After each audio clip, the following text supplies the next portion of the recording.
Good evening or good afternoon. We're going to call the meeting to order. Remind trustees that are here of our ground rules and our board vision. And we have some chancellor recommendation up to the agenda, and then I have some changes to announce. Just say you recommend the agenda. You can just say you recommend the agenda. Okay.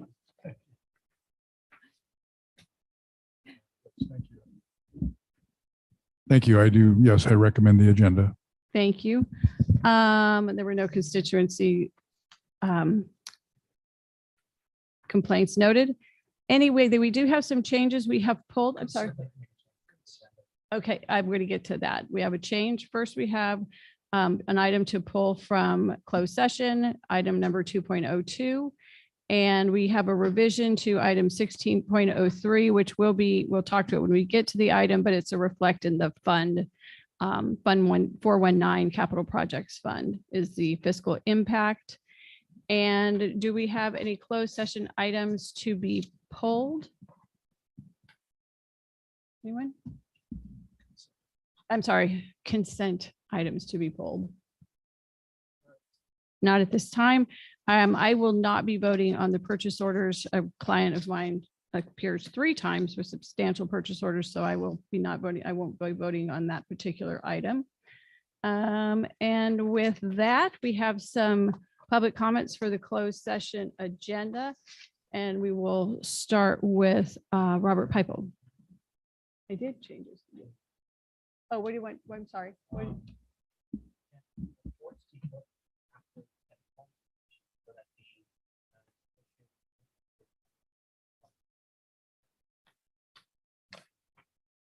They can talk on number 6. It's a public hearing. I think that's maybe misunderstood. A public hearing, we open a public hearing on the budget so that anybody can speak from the public on that item. So they can speak.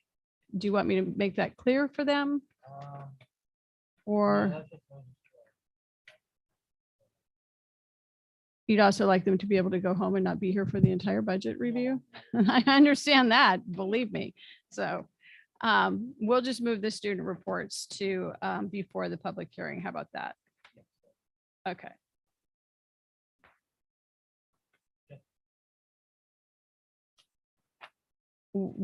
Yeah, just the student reports.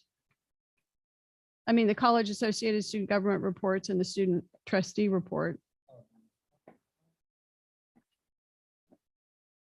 Yeah. Okay. All right, sorry about that. You have the floor for 3 minutes. All right. Can you guys hear me okay?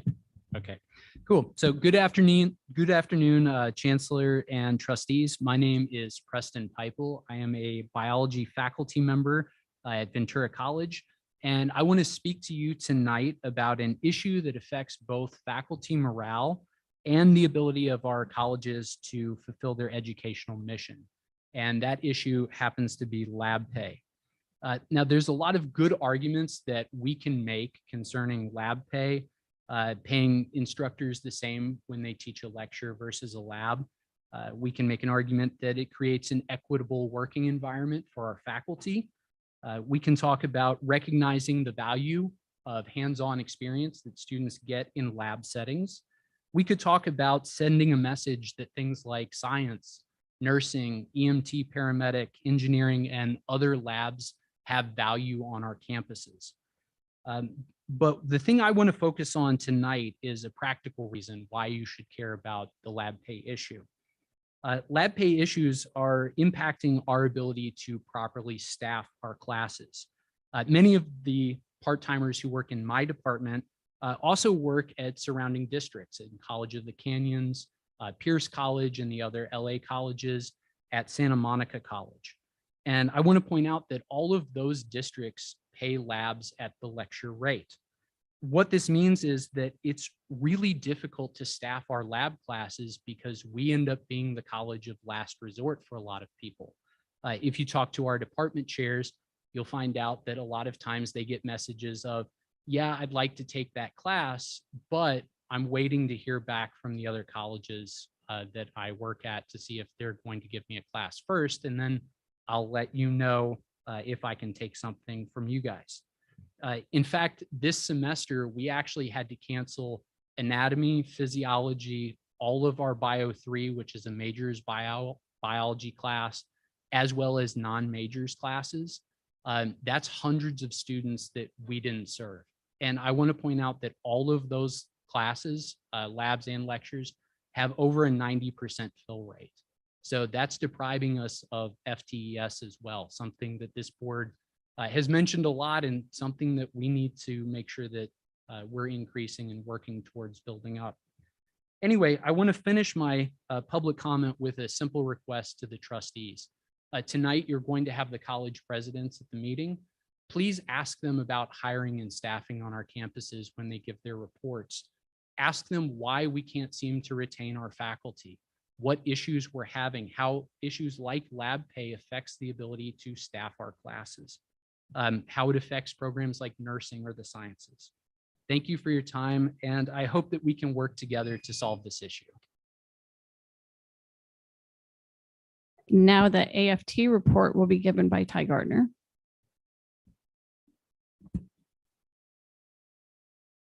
Yes, thank you, Chancellor and members of the board. COLA this year is 6.56%. The question the board faces is, where should this COLA go? At AFT, we believe COLA should go to salaries rather than being redirected to reserves or other expenses unrelated to assisting employees in dealing with the high and rising costs of living in Ventura County. Let's step back a minute. Didn't faculty receive a raise when the district shifted their health plan to CalPERS at the beginning of the pandemic? The answer is yes, they did. Interestingly, the raise they received was equal to the COLA over that same period. Faculty didn't receive any of the savings the district saw by shifting the faculty to a lower quality health plan, and the raise only managed to raise starting salaries from 70 out of 72 in the state to 68 out of 72 in the state. Ventura County is one of the most expensive places to live in the nation, and inflation has raised the cost of goods and services. VCCD employees are hurting. So what do? Here are a few suggestions. Number one, pass along the 6.56% COLA. Number two, address other systemic problems like inequitable lab pay, as Professor Pipel has told us about, and pay for part-time office hours. According to the yearly adoption budget, employee benefits costs have declined from 31% of the budget in fiscal year 19 and 20 to 29% in fiscal year 21 and 27% in fiscal year 22. Let's use that savings to increase the nearly lowest in the state salaries that we currently receive. Finally, I would suggest we establish automatic COLA pass-through to let faculty know you understand that COLA is intended to take care of the people who serve our students. This will allow future negotiations to focus more cooperatively on fixing problems in the district and will improve district and faculty relations. Thank you so much for your time.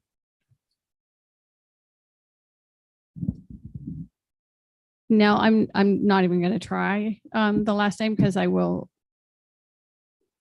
say it right, or Nelly Papavisilio. There you go. Thank you for being here. You have 3 minutes. Thank you. Good afternoon, Chancellor, trustees. I'm Nell Papavisilio, a full-time engineering instructor at Ventura College. I too am here speaking in support of the one-to-one lab lecture pay proposal of the union.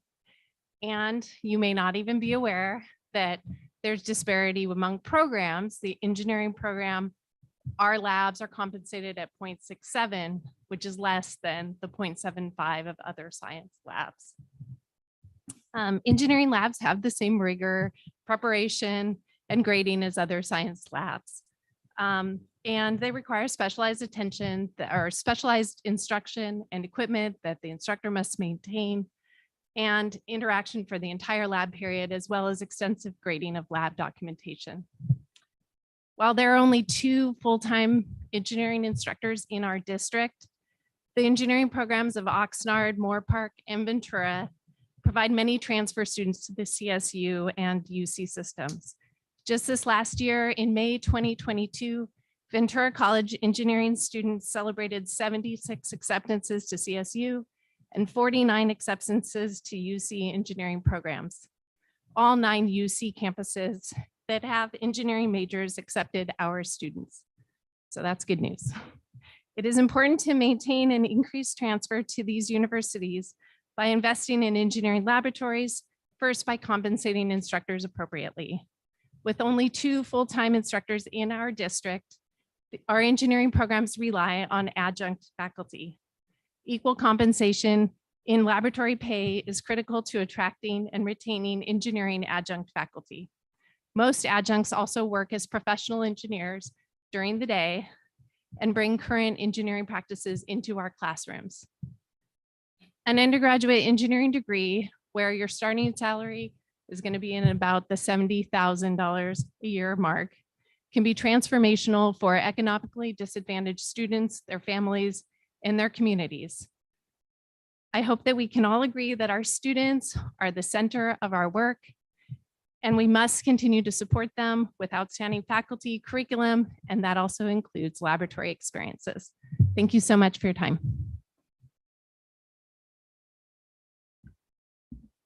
Rachel Messenger. Can you hear me all right? Or is that better? Good afternoon, members of the Board of Trustees. My name is Rachel Messenger, and I am the Assistant Department Chair of the Life Sciences Department at Moore Park College. I am before you today to ask that you correct the lecture lab pay disparity. First, I would like to extend an invitation to the board members to come visit any of my lab classes so that you can see firsthand what happens in a biological anthropology laboratory. For all of the lab classes, we are writing a syllabus complete with course objectives and student learning outcomes, just as we would in a lecture class. Even though it is an on-ground class, we have modules posted in Canvas each week, just as we would for a lecture class. We have several manually graded homework assignments and exams to grade, just as we would for a lecture class. However, unlike a lecture class, we are often in the lab for 30 to 45 minutes before setting up equipment and spending 30 minutes after lab putting equipment away. What do I mean by equipment? Sometimes it is a centrifuge for a DNA lab or 20 to 30 skulls of fossil hominin cast material. Each of these skulls needs to be labeled and tagged so that students know what they are looking at in preparation for an exam. Speaking of which, we often spend 1.5 to 2 hours setting up a lab practical exam, far longer than it would ever take to set up an exam for a lecture class. Unlike a lecture class, there is increased vigilance regarding student safety and equipment protection, i.e. making sure that students do not drop a $900 skull on the floor. So what is it about this class that is less work than a lecture class? In reality, it is more work than a lecture class, but for less pay. Every semester that I've been teaching at Moore Park, I have had to teach 6 classes to make load, while my colleagues do not teach the lab, only have to teach 5 classes to make load. I understand this all ties back to the Carnegie unit, and maybe things were different back then. But over time, the responsibilities for teaching a lab class have increased, often exceeding that of a lecture class. But the pay was never increased when the responsibilities were. As an assistant department chair, it has become more and more difficult to staff labs. Because our lectures and labs run as separate classes / sections, I am effectively deciding who gets a pay cut when they are assigned a lab. It is difficult to hear conversations about equity on campus day in and day out when we are denied the dignity of equal pay for equal work. I am asking you respectfully to please consider the work of lab instructors and compensate us equally for our work. Please do this so that we can succeed, our students can succeed, and the institution can succeed. Thank you for your time and consideration. Thank you. Is Jennifer Ellsworth here? Okay, she had signed up. We also have 10 written comments, all on this same subject of negotiations and the lab fees equity. With that, we are going to move to closed session where we have a conference with legal counsel, anticipated litigation, and conference with labor negotiations. And we hope to be down at 7 o'clock. So see you then.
Take care of you over there.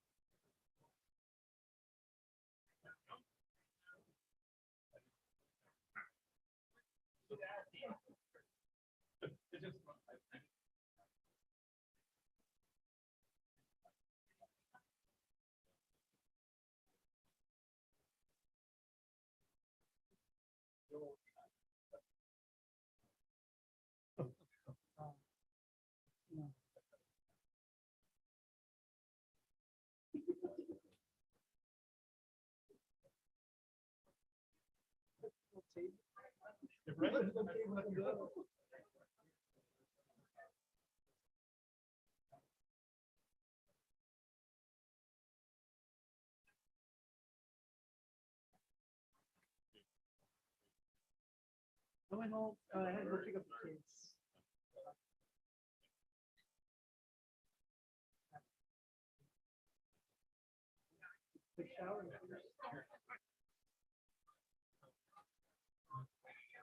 got home just with enough time. to put them down.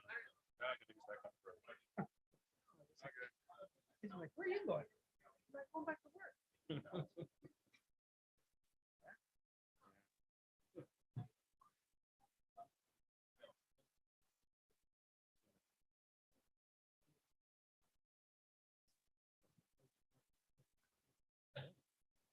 Maybe they're all pre-submitted.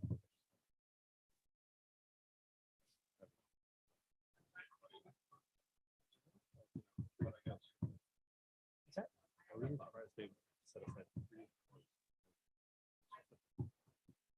But you know what? Works the works.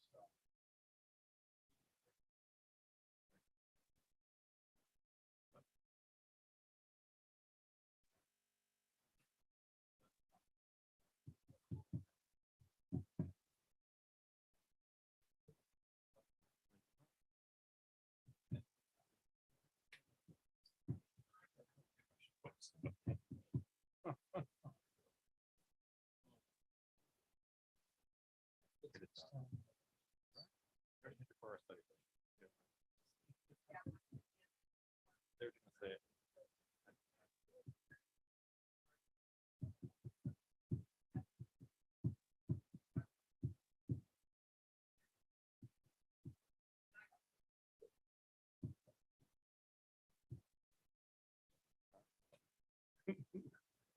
How you doing? So,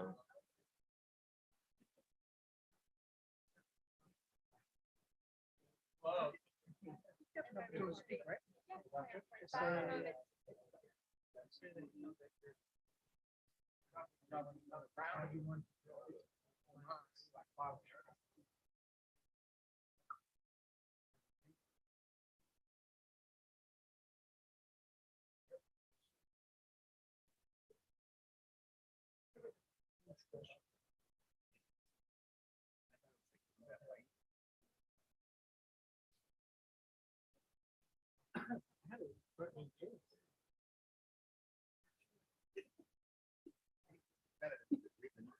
Yeah.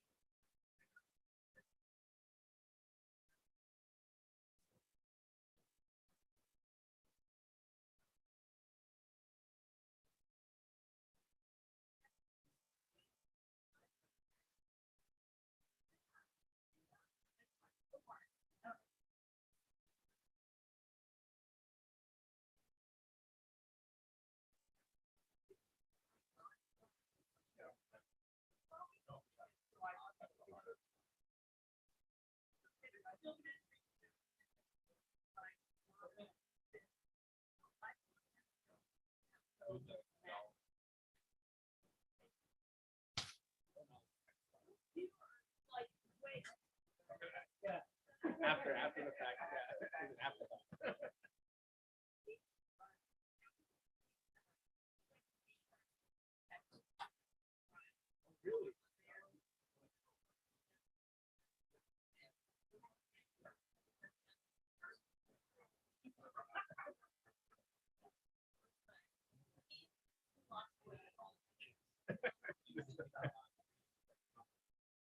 Good to see you. Yeah.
Appreciate Diane letting me. Oh, yeah.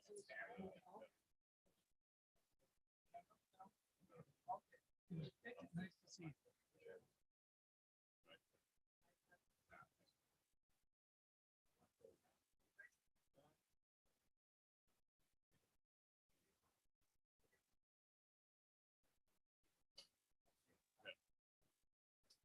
No, it's either- Yeah, yeah. depending on-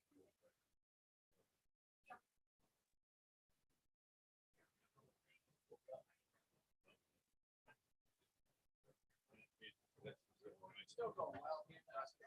Oh, yeah. I mean, the benefit.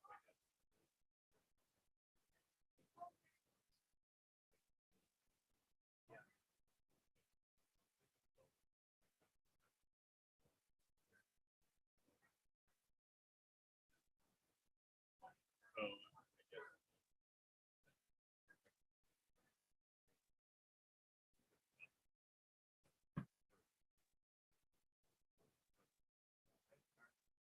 Yeah. All right. Yeah. Hopefully, that's the last one.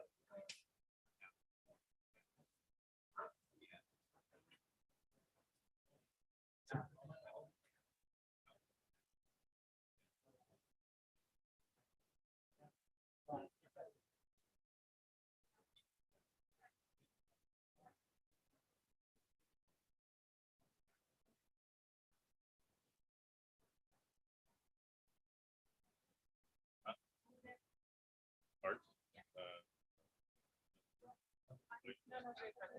Oh, you're. I'll bring it.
Good evening, everyone.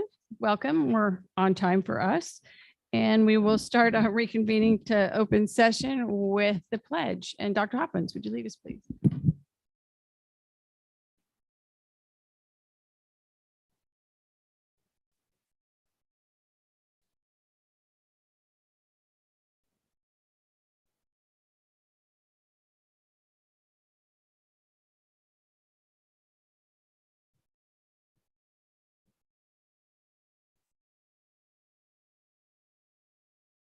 Closed session where I have the following action to report. It was moved by trustee Perez, seconded by trustee Mantooth, and carried on a 4-0 vote. Trustee Torres was not present. To reject the claim on the matter of Ojeda versus Ventura County Community College District. Okay, public comments. I have just one oral, Jen Ellsworth. Over at the podium, please, if you would, make sure the mic is on and you kind of have to speak into the mic. And you have 3 minutes from when you start. I think I'm at 1 minute and 48 seconds, so I think we're all set. That's always allowed. Hi, my name is Jennifer Ellsworth. I represent Moore Park College, or I am here representing Moore Park College part-time faculty, which are the majority of the faculty members at Moore Park College. And I want to make sure that as the board is negotiating the new collective bargaining agreement, that we support and we include part-time faculty and any increases in salary due to increases in lab pay going from either 0.67 or 0.75 up, so that we can afford to drive there and get there to teach those lab classes with gas at, I think I just paid $5.59 a gallon. We can no longer afford to drive to teach those classes. We also want to make sure that the COLA, if that is presented, that gets to part-time faculty as well, because our rent has gone up. We can't afford to live here. Many of us are making more money in other districts, but then you pay so much money in gas to get to the other districts that it's not worth it. So just in my small little department alone, we lost just literally the one class I teach, lost 2 part-time faculty members at the end of spring because they just couldn't afford to come up here and teach. And you could lose more. I've already stopped teaching at 2 other school districts that just don't want to pay part-time faculty. And it's because our administrative burden is twice as much. We have to do all of the administrative burden, but we're frequently working hours where there is no administrative support when we're at work because the full-timers get the 7 to 5 shift. We're there at off hours, but then our students can't go to the bookstore or go to the registrar or go see academic counseling because none of the support services are there. I've actually had to teach standing outside because I didn't know that we didn't have campus security. We had campus police, but you can't call police to open a door. That I have never heard of that in my life. So I had to stand outside rather than call police because somewhere else where I work, if you were to call police for a non-police matter, that's very serious. You should not do that. But I guess at Moore Park College to open that door because my electronic key did not work, they wanted me to call the police. So we need administrative support for part-time faculty. Again, we represent the majority of the faculty members. And it is in the collective bargaining agreement that we are somehow only worth 3/4 of the pay when we are working the majority of the off hours. So thank you so much for listening and have a wonderful evening. Had a couple of written comments.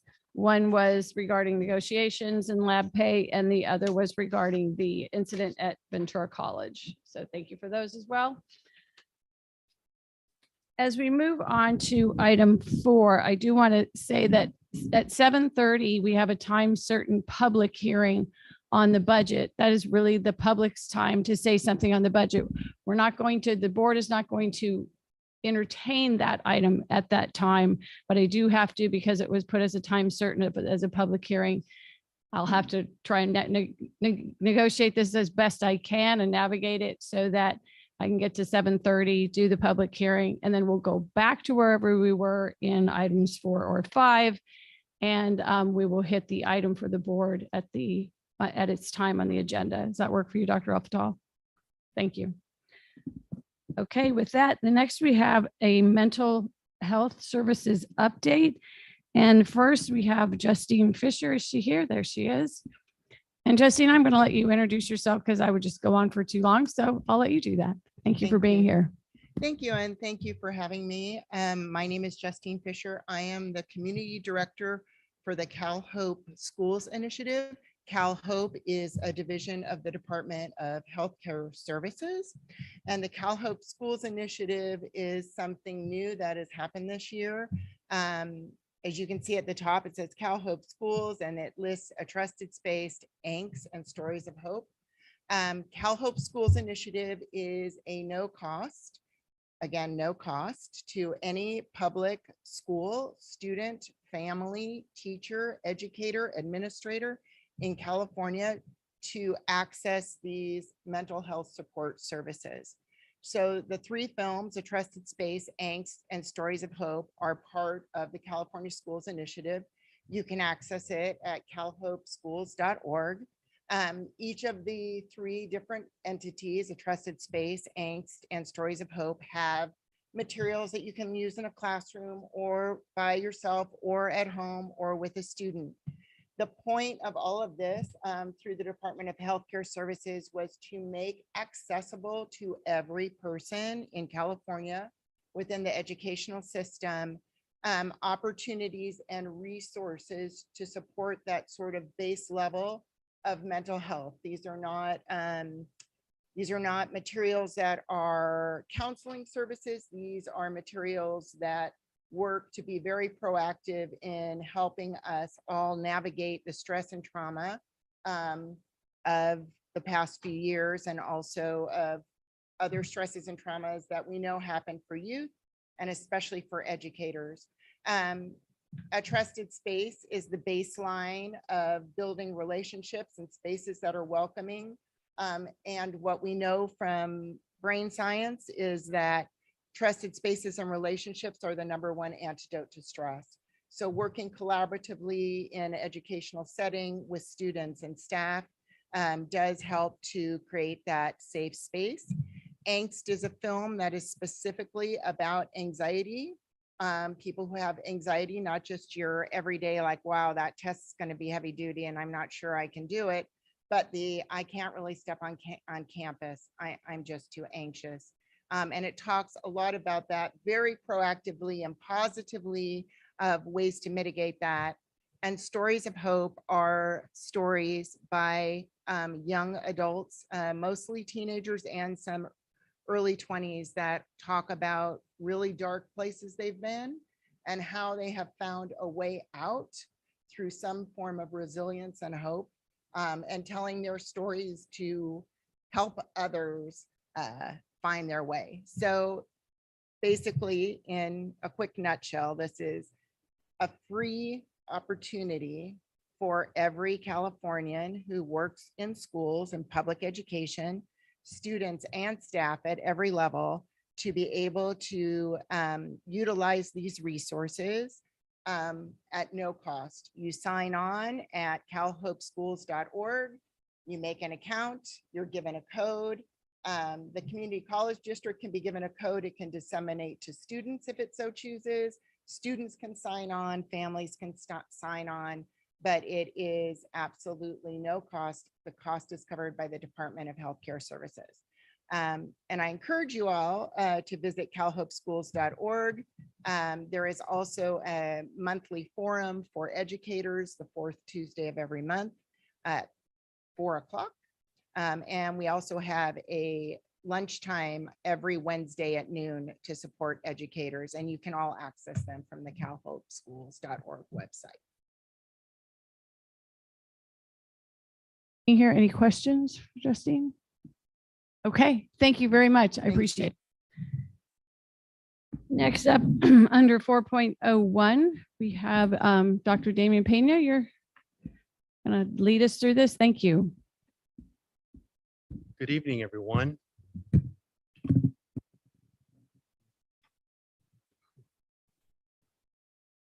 So are you driving? Oh, Alex, thank you so much for driving. Good afternoon, everyone, and thank you for allowing me the opportunity to speak on behalf of all three of our institutions today, as you asked for a status update on our mental health services on our campus. I have the great pleasure of working with our mental health services as well as our student health center at Ventura College, and in collaboration with our other two institutions, we were able to compile this information that gives you a brief snapshot of the information that we want to present to you today. But also my colleagues here, our student health center coordinators, are here to answer any specific questions that you have after the presentation or during the presentation. Next slide, Alex. Thank you. So one of the things to consider as we talk about mental health services is that we do not have permanent employees as part of our mental health services on any of our campuses. All of our mental health services are being provided to all of our students by provisionals or professional experts on our campuses. So there are no permanent employees. And so the breakdown is here, as you see, for each college. So we average about 1 to 2 full-time professional experts. And we garner a lot of these professional experts from a lot of our universities that are looking for their internships, or those who are just graduating and looking for their hours in order to get their license. And so we are able to utilize these people at a lower cost, but they are able to provide us with immense resources and services for our campuses. Next slide, Alex. Here's a brief snapshot of a couple of some information that you may find a little alarming, but also very true. And it is only a snapshot into time. In the conversation that we've had in the last week, especially at Ventura College, in a conversation with Allison, our student health center coordinator at Moore Park College, 4 BITS reports, which is our behavioral intervention reports, referring to mental health services in 1 hour, 4 in 1 hour on last Wednesday. And so these are just a snapshot in the time of the last 3 years. We've seen these numbers grow and grow, and we have been able to utilize the resources of these professional experts, as well as contract out to other professionals out in the community to help meet the needs of not only our students, but some of our faculty and classified professionals as well. But we do have quite a few appointments that come out through our 3 centers. Of course, quite a few crisis interventions that happen. And crisis interventions are defined as this. Crisis interventions mean that these are not appointments that happen that we do not plan for. These are situations where a phone call happens from an employee from the institution, or somebody is brought in to the student health center or mental health facility from the campus to have immediate needs taking place, or one of our mental health professionals is going out and providing that one-on-one service right out in the field on the campus. Thank you, Alex. Campus safety. After the pandemic, along with most recent school shootings, students seek the assistance to process their feelings. And we are seeing that heavily right now at Ventura College. And because of the fires and the shootings and the natural disasters that we've experienced in the county, all 3 of our campuses have been impacted. And one of the greatest places that we see our impact is in our increased wait list. And the timing of the wait list is telling, because our students usually seek out our services at the very beginning of the year, also around the 8th week of the semester, which is around midterms time when they're first getting their first grade, as well as during finals time. So that October, November time is that midterm time when they're getting their grades, or they're questioning, am I in the right major? Should I drop this class? Should I keep in this class? And there's a lot of confusion and concern, and that compounded with issues that they're dealing with personally actually draws them to our counseling services on our campus. Next slide, Alex. There is great intentionality that happens when we are going to publicize or seek out not only assistance from the campus community, but also to celebrate the successes as well as share the resources that we have to offer on our campuses. So we definitely look out and seek out our BIPOC students to legitimize and to mystify the benefits of mental health services. We at Ventura College, we did a huge campaign to demystify what it means for the Latino men to go to see a counselor. Because we know that personally, from personal experience, but also from speaking to a lot of our Latino male students, that it is challenging to debunk the myths of you'll grow out of it, you'll be fine, everything will be okay, just pray for it, everything will be great, sana, sana, all that great stuff. But really having the ability to really communicate and share in a counseling session in their chosen language has truly been able to help. And we've seen great success. Access to resources. Not only do our employees utilize our campus websites, but also call up our offices for not only the resources that we're able to provide, but those that we're able to contract out to as well. Because our services are small on our campus, our student health coordinators, as well as our mental health providers, have built a strong collaboration with services outside in the community within Ventura County. And those services have really come and entered the call and been able to come and help us and support us. When we're thinking about equity-minded practices, we want to do some of these things. We want to make sure that there's equity in the resources between the campuses. So we're looking at making sure that when we are offering the same amount of professionals that we have on our campus as it pertains to professional experts, making sure that we are all within 1 or 2 1 to 2 full-time professional experts that can provide some mental health resources. We are intentional about seeking out the resources in our BIPOC community. That means that a lot of our literature, as well as a lot of our practices, are offered in bilingually. We dispel the cultural myth. I talked about that a little bit. We're reaching out to our marginalized communities. As you saw in the slide number 3, we talked a little bit about how the collaborations that we've had with our Veteran Center, with the initiatives that they've had with our LGBTQIA+ community, our Dreamers and Oxnard College has done a great job of working with our Dreamer population and developing a Dreamers support group, making sure that we embrace their students' first time in therapy and provide them the opportunity to really be aware of the different resources, as well as not only in counseling, but also that the campus has to offer. Really hiring bilingual therapists has really shown that we are able to meet the needs of more of our students, because we have seen that many of our students feel more comfortable to express themselves in a language of their choice. We make sure that all of our clinicians are culturally competent. And then, of course, especially with our Zoom sessions that we've been able to provide over COVID, we have our HIPAA compliant Zoom sessions, which our students really did enjoy. To you, but this is this inelegant moment at 7:30 of a time certain. It seems like it's a little bit of break, and you can practice saying clinician, competent clinicians 10 times together. will. Kidding.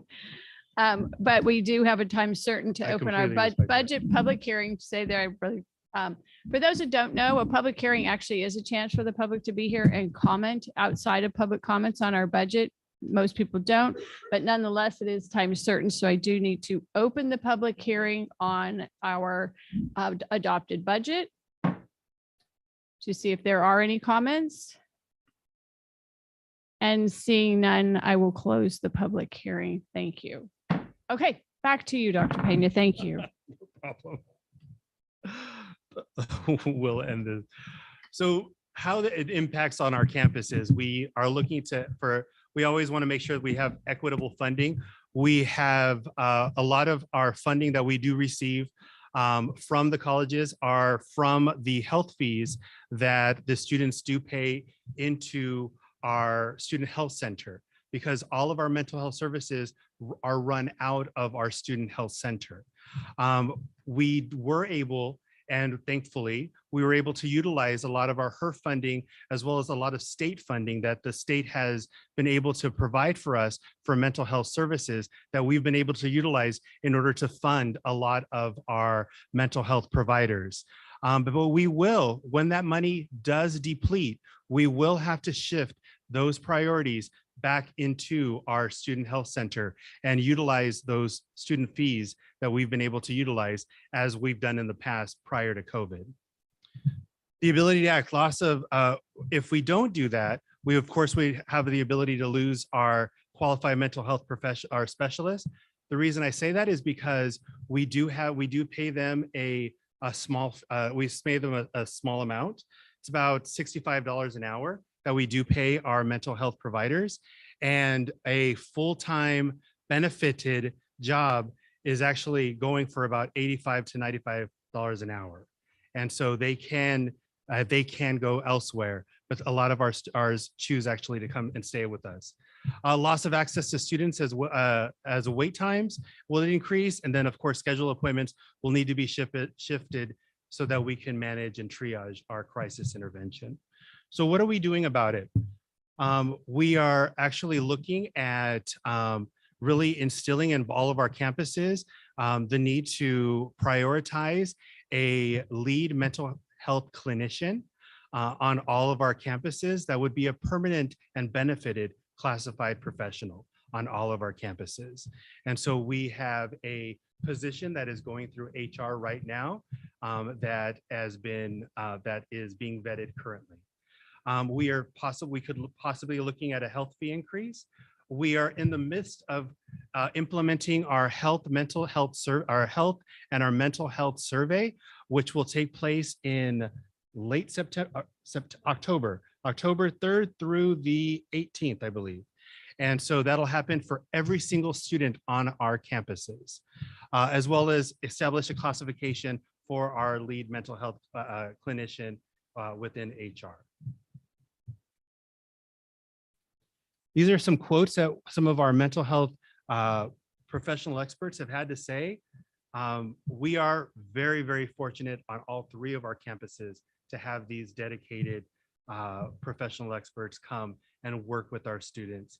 And personally, in the last week, we have been able to see them truly in action at Ventura College. And I've been able to be on calls and witness their impact on Oxnard College as well as Moore Park College as well.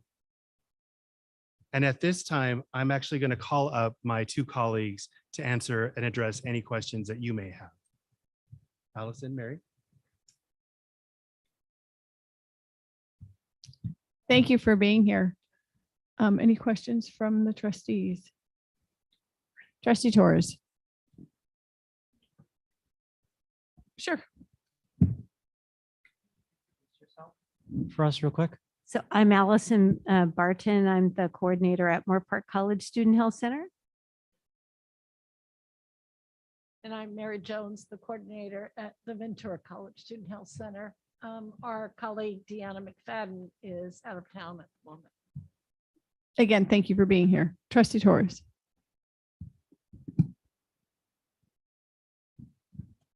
I just wanted to say thank you for the presentation and the great work. There is also, as much as we talk about social justice and the instructional piece, there's also social justice and mental health and the way that is structured, the metrics that we use to measure it. So thank you for doing that. My question is, I know many of these professional experts are interns. So do they have their supervisor? Is it somebody we have on staff? Is it somebody outside that just meets with them to just, is their supervisor familiar with our community and would be able to look for that culture humility, they call it in mental health, that culture humility piece? And I really liked it. And that's when I obtained it, because culture competence, we can never truly be competent about somebody's culture, but we have the humility to be able to try to understand the other through their journey. And that to me was very telling in some of the conferences that I've gone with the clinicians. And so I'm curious to see if their supervisor is someone who has that understanding and that training and that background, who's working with the interns. Well, they're not interns, they're associates, MFT associates, and in guiding them as they work with our students. So the short answer is yes, they're on campus. All of the three campuses supervisors actually have to be there with them. Okay. And then they have a certain number of hours that they have to, allocate for supervision, which is part of the equation that we're talking about, because it's a lot of hours for some stages of their development, It's like 3,000. Yeah, absolutely. And we spend a lot of time and effort talking about cultural humility on our campus. I'm sure they do at the other two campuses too. It's a lifelong journey for all of us, but we absolutely acknowledge the importance of it 100%. I just have to say, I'm so touched because there's counseling and then there's a therapeutic piece of it. And there's such a need, and to have the therapists on our actual campus, because our campuses are already safety, whether it's in person, whether it's remotely, but it already has that safety piece. And that's really nice to be able to hear and that work. So thank you for everything that you do. I know that you wanted to speak and share a little bit more. Yeah, I just wanted to share, our lead counselor is Andrew Nelson. And Andrew Nelson started with us as an intern. So he has been with Ventura College for over 8 years. And he specifically now is a supervisor. He went on his own dime to take the supervision classes. We now have 4 part-time interns, one that is bilingual. And he spends enormous amounts of time with these clinicians to guide them, to make sure they're very aware and involved in students' needs and recognizing the cultural differences that our students have. because we get very focused that our age is 18 to 25, when really we start at 14 and our oldest client in therapy is 72. So that's a broad range of cultural competency that these clinicians are doing. And so we're, and Allison has a wonderful person, Chris Domison is amazing at Oxnard. We meet once a month to discuss issues, to compare notes, make recommendations, and we bring somebody from the community in to talk about the services that are available to students. So there's a lot of work that has been done in mental health over the years. So thank you for that question. That was really important. And thank you for responding. I'm always thinking, I think of professional experts as temporary. And as this is evolving, I'm thinking maybe in the future, they're able to actually be part of our staff. It'll be who we'll be bringing on board, because they built this rapport with our student counseling. Is such a deep and profound relationship, and what a wonderful opportunity to make sure that we can retain them and keep them, because they know the community of the college and they're doing that healing of our students, that emotional. So thank you for it. I appreciate it. I know there might be other comments. Thank you.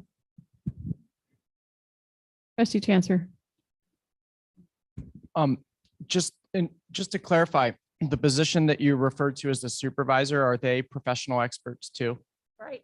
Okay. That's the problem. Well, yeah, I'm glad you said that, because Yeah. I'm hearing that and I'm going, why is this realm different than, our academic counselors, our grounds workers, our financial aid experts, our part-time and full-time, our managers? Like, we're advocating here that we're just going to pay people a certain tier and treat them a certain way, rather than say, there's a need for the benefit of our students. We are going to fly these positions. There's hire people. So instead of providing wonderful mental health, I'm not saying they're not, but it almost sounds like you're describing with the interns and the work that we're doing, it's like a training ground. And we're training people to work with our student population, and then some may stick around, but many seem to branch and go out. So I guess what I'm saying is, you mentioned that it's a problem. Are you advocating or asking for full-time positions for this need? Well, can I just say one quick thing? Sorry, I don't mean to be a pain, but we have been advocating for 8 years for this position because we want them to stay. We have been very, very, very fortunate to keep Andrew. Students, by word of mouth, seek him out. And the difference between the academic counselors and whatever, they have to be licensed to be the supervisor. So they've gone through years and years of training, and then they have to get additional training to supervise. You have to realize we pay these interns $25 an hour. We pay the licensed person on our campus $65. If he was in the community, he'd be making. But he loves students, so that's been, just a gift to us. And I'm sure that Oxnard feels the same about Chris, and the same with Allison, because they bond so well with the students. I mean, the following that Andrew has with the LGBTQ community is incredible. When we had the incident at Ventura College, Andrew was down at ASBC talking with the board, who are really scared and traumatized. So they are way different than an academic counselor. And if a student goes in and says, I'm thinking about killing myself, to the academic counselor, they go, okay, just a minute. Hi, Mary, this is, and they're resumed up to us. So their responsibility is enormous. If you weren't violating HIPAA, be wonderful to share some of these students' stories. It'd break your heart. It really would. So to answer your question, thank you, Mary. I appreciate that. So to answer your question, Trustee Chancellor, because we are receiving monies from the state, and it is ongoing funding, that because the State Chancellor's Office has prioritized mental health with a generous amount every year now, we have put in, and so we have been putting in the work, and it has taken a year for us to get the classification, to get that working through the process. And so it is making headway, and it has gone through some of the processes. And I believe it'll be going up to Personnel Commission very shortly. Is this position, and is it singular or is it a position in each of the colleges? It's a position at each of the colleges. Okay. Are these positions included in the adopted budget for tonight?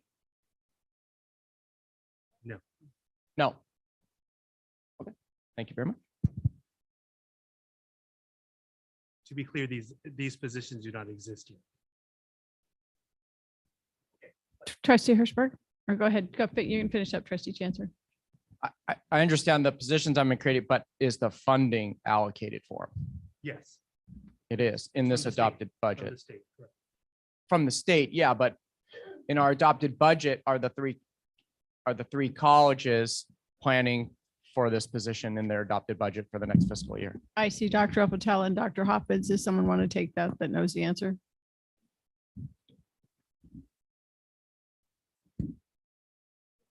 With the state funding, yes, there is budget allocated. We have not had the position. We've been working diligently with HR for the creation of positions, and all three colleges are interested in more permanency.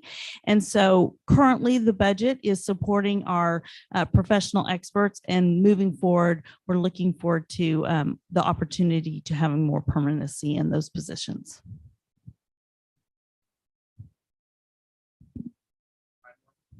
Do we have a timeline? Answer for Ventura College, we're in the process of our prioritization and planning right now with program review. So like Mary had mentioned, this has been in their program review for years, and I would imagine it will continue to be, right, Mary?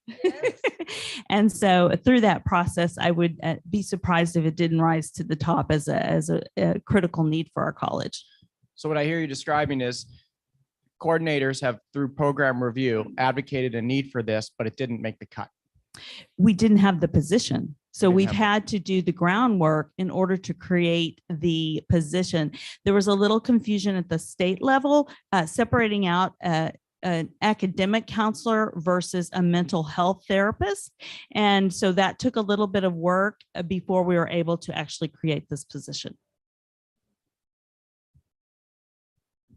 Of work, just in case, not a little bit of work, a lot of work. Okay, trustee Hirschberg. Is it on? Okay, it is on now.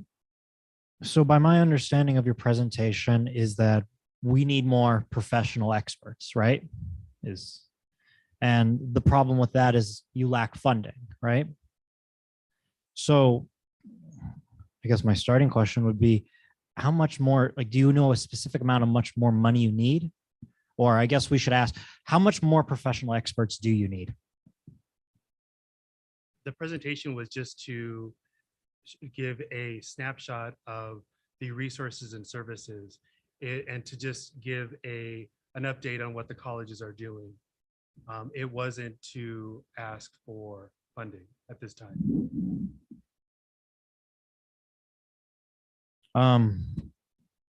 Then what I've heard from word of mouth at my school is that, because psychology is one of the courses that are taught at my school, is that one of the, I think, psychology teachers does give sessions. Is that counted in your professional experts? No? Do you know if they're doing that, or? Not through the Student Health Center. Some of them might be therapists out in the community, and they might have on their patient load students that happen to be students at their campus, but it's not an official, strategy, I guess I would say. They don't work with the Student Health Center, and their student fees wouldn't pay for that or anything. I want to go back to my, it still sounds like you need more professionals. Do you know amount that you would need? Or A lot of it depends on what's happening. For example, when we had the Thomas fire, the need and the demand went crazy. When they had the borderline shooting, the need and the demand went crazy. with COVID, the need just rapidly increased because people were losing family members and jobs and everything like that. So as Dr. Pena was sharing, we have critical times. We can guarantee that as soon as we head into the holidays, we would benefit from more counselors. We can tell that we need more because we have wait lists. When we first started in this business many years ago, we didn't have wait lists. You know, there was so much stigma attached. Now all 3 health centers go in the classrooms, bring the counselor with us and say, hey, you want to talk about your mother, your teacher, your boyfriend, your girlfriend, whatever, you're in a safe environment. You can bring any issue in that you're comfortable sharing, and we're here for you. And so that's, you know, the demand only increases. And the acuity of the students that we see now is so much more severe, so many more suicidal ideation students than we've ever seen. And I don't mean to be dramatic, but it's very frightening to see 18-year-olds who are deciding to put a coat hanger over their neck and twist it to kill themselves. And they're comfortable sharing that with our clinicians. And then we're able to get them, obviously, additional help. So I think the service is invaluable. I think the need will continue to grow.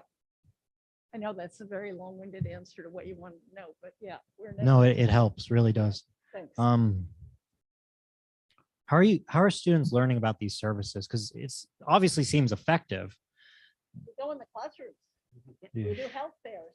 Tabling, we do a lot of outreach to clubs, those kinds of things. And to get back to your other question, for sure, we would really like to have one full-time person that creates that stability that's just always there, and then add professional experts as needed. But right now, we have about 2 FTE on our campus, but it's divided amongst 5 clinicians, and it would just be very nice to have that stability of at least the one full-time person. Does that help you kind of wrap your? Yeah, it does. Okay, great. Okay.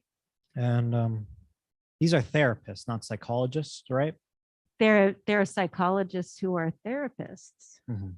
And some of them are marriage and family counselors that are therapists. They're all clinicians. They're all therapists. And we also have a licensed clinical social worker.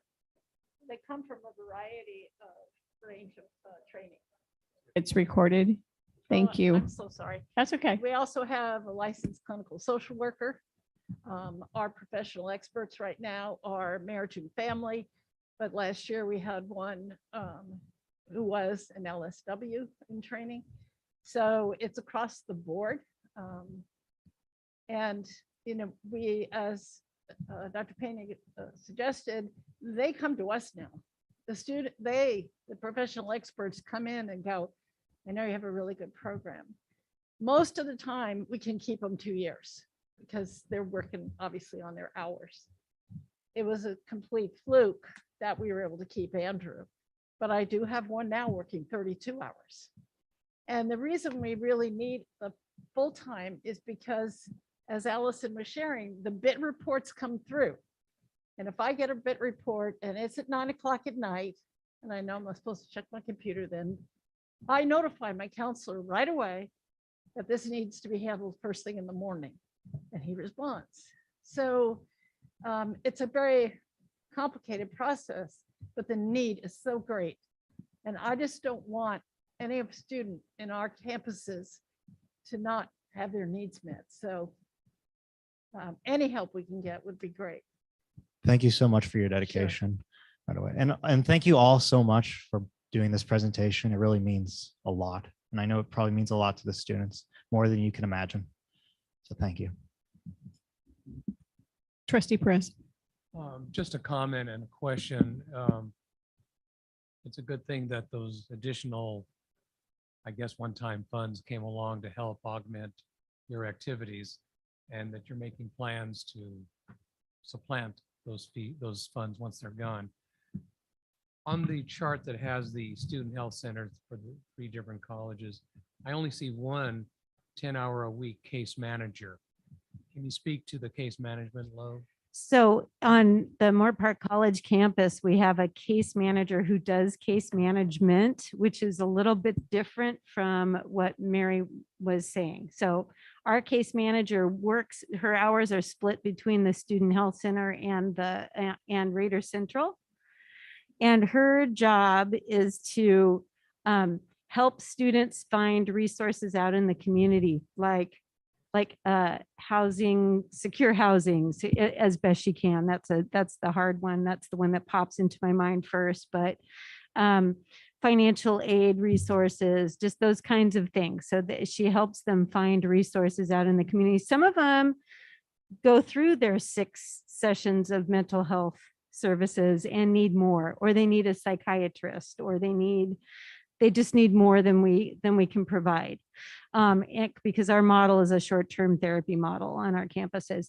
And so she helps them find what they need. Maybe they haven't signed up for health insurance and they don't know how to do that. So she helps them do that too. And she's been just instrumental with sparing our psychologists and our marriage and family counselors the time that they would normally be spending doing that for their students, because they can refer them over to our case manager to be able to do that for them, so they can do their 6 sessions with somebody else, if that makes sense. Yeah, I was just trying to relate the one case manager with the 1,600 to 2,100 appointments / visits for the academic year. We're the one campus that has that. We've just found that for our population, that's been really helpful, really helpful.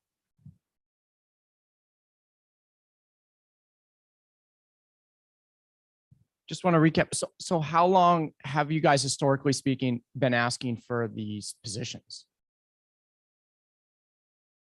Well, I've been asking for it as long as I've been in this job, which is about almost 2 years.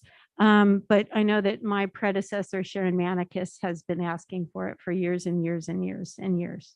It's been part of the prioritization process. It's been in our plan forever. It's just been very difficult with creating the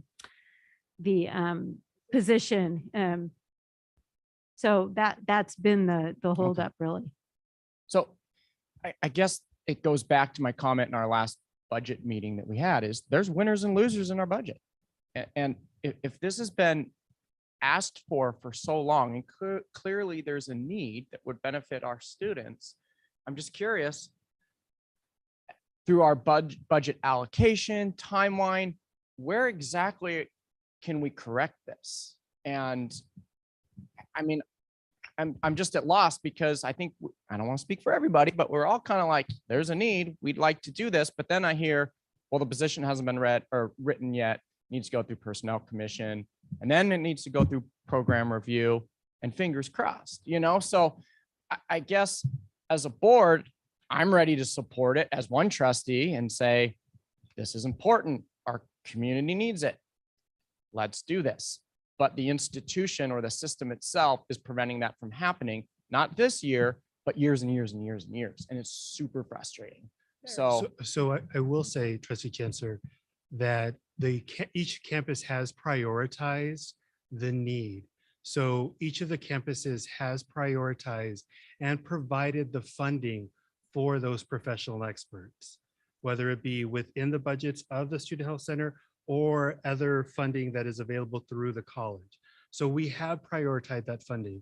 The reason why the position we weren't able to provide a official permanent position, it's because it didn't exist and because it was tied up. And I can say that because I actually am the one who did the research, who has been working for a year and a half, about 18 months on working with the state in order to solidify the job description that is delivered now, that is being vetted and currently being approved, and will go to Personnel Commission. And once that position is granted and established, we will prioritize that, because we prioritized it thus far on all 3 of our campuses. We have prioritized mental health on all 3 of our campuses. Thank you so much. My only question was about the wait list. It sounds like it waxes and wanes and you kind of know when it's coming. But if ever there's a wait list, that's when you kind of go get some extra help. Is there ever a critical time where we have so many students on the wait list that someone's not getting served, or are you finding ways to get that done? Well, essentially, we find ways. Ask my part-timers, for example, can you work one more day? Right now, we found that especially during the summer, we are usually very quiet in the summer. And with COVID, we were not very quiet in the summer. So one of the part-timers that we said, we're not going to need your services this summer because we're very fiscally aware of the money going out. I had to call her and I said, I know I told you, but would you be willing? And she came in 2 days a week. So the individuals that are working for the students have been very, very mindful of the needs of the student. Sometimes they can't, don't get me wrong, but I have seen them be extremely flexible, particularly during the peak times. We tell them up front, these are the times that are difficult. But, we do the best that we can, but that's one of the reasons if we have the permanent position, because what we're doing right now is we use this licensed professional who we underpay and have no benefits. They're on our bid teams. They're out in the community liaisoning. I mean, Andrew has gone to visit Alcoholic Anonymous homes. He's gone to Vista Del Mar. He's gone to VCMC. So they go above their job description, and we don't pay overtime, but they're doing that because they want to be well-versed in our community. What is truly available? And the reason we don't have a case manager is we don't have the budget for a case manager. So we do a lot of referring to our basic needs, thank God, because they are very helpful with housing and, food stamps and all CalFresh and all of that. But our counselors do warm handoff. They individually call the other therapist, talk to them with the student there. So they're introduced to the therapist before they walk in cold to an office. Thank you. Trustee Torres. Where are we in the process with this position going to the Personnel Commissioner? Do we know?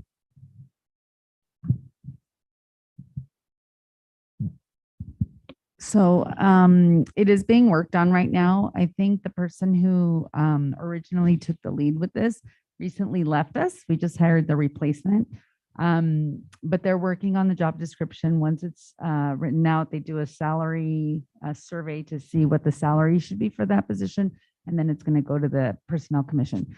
Once that happens, then we will come to the board to establish the allocation or to request the allocation for each of the campuses. So that'll be coming hopefully soon. Okay. Once that person receives a position and does the research or what they need to do, how long is that process? The reason I'm asking, and it's for the board, I think sometimes it's being vetted. It's important to know where we are as a board, also in priorities, because I'm sure there's a lot of positions that are going to come forward to this particular person. And sometimes it's helpful to get direction from the board, which one should I prioritize as I'm looking at different positions. And I know for myself, as I'm listening to the comments, this is one that I would like to say it's a number one priority, as I didn't even think about the benefits part that this person doesn't get. And it's a lot of work. Definitely that's underpay. They're about $100 the hour, or $150, depending on, and if they're a psychologist, sometimes they get paid over $200. I mean, and to know that our students can get this support, therapeutic, like clinical counseling in our colleges, that's justice. That is truly justice that we're doing. So for me, it's a priority to have this already gone through. I think we've talked about sometimes unintentionally, we have our own systems that take a little bit longer, and that's the barrier to some of the things. So I know for myself, I would like this position to be prioritized in terms of the work and funding, so we're able to pay and bring in individuals and have their benefits and have them really come into our family and be in our colleges, and to be able to say, hey, we value you. And so we have this position already available. So I think at this point, it would be helpful to hear from the board where they are. Because that way the person knows which one should I work on and they can hear us and then they decide on what they want to do. I think, again, this goes to the program review and to the colleges for them to operationalize this. I think They get to hear from the board though, so they decide. but I it's think they're important to hearing hear. from, I think they're hearing from the board, but we're not going to issue a directive. We don't have policy to issue a directive on who they hire. I think they all hear us. And so I think that, they have heard that it's a priority. And I think it's a priority for our colleges nobody wants our students to go without these services. But, right, we're not going to do a directive from the dais tonight, but Right. thank And I you. wasn't looking for a directive. I was just looking into when we're discussing, okay, what is the priority that the trustees have? And is that collaborative? And sometimes it's difficult for them to be, I'm assuming, to say, well, I heard from 2 trustees be very expressive. I haven't heard from 2 other ones. So really, is that the voice of the entire board? Is it only the voice of 2 trustees? And I think to be able to just give some direction because they're trying to do the work is, they decide, but sometimes it's helpful to be able to hear, oh, this is a priority for the board because this is not the first time we hear them come. And I know for the last 4 years that I've been a trustee, mental health has been something that's been coming. And so it just helps because there's so many things that they have to work on. So just so they would at least hear from us and then they make a decision. I'm not giving a directive, but I think it's important as we're discussing how do we work together, board and our colleges, as decisions are being made. Thank you. Anything else? Vice Chair Mantooth. Your comments, Trustee Torres, and I would only ask that you not construe silence for disagreement. I applaud the work that's being done out there now and the fact that even though there's been too long a gestation period, that these positions will materialize and they are critically important. And we've seen that through the evolution of our purpose in addressing this issue. Academics, of course, are very, very important. But just like when we talk about how a student can't learn if they're hungry or they're homeless, if they have a mental health issue, I can't calculate how much more important that is. But because we don't all weigh in on a particular item does not mean that we are not in support.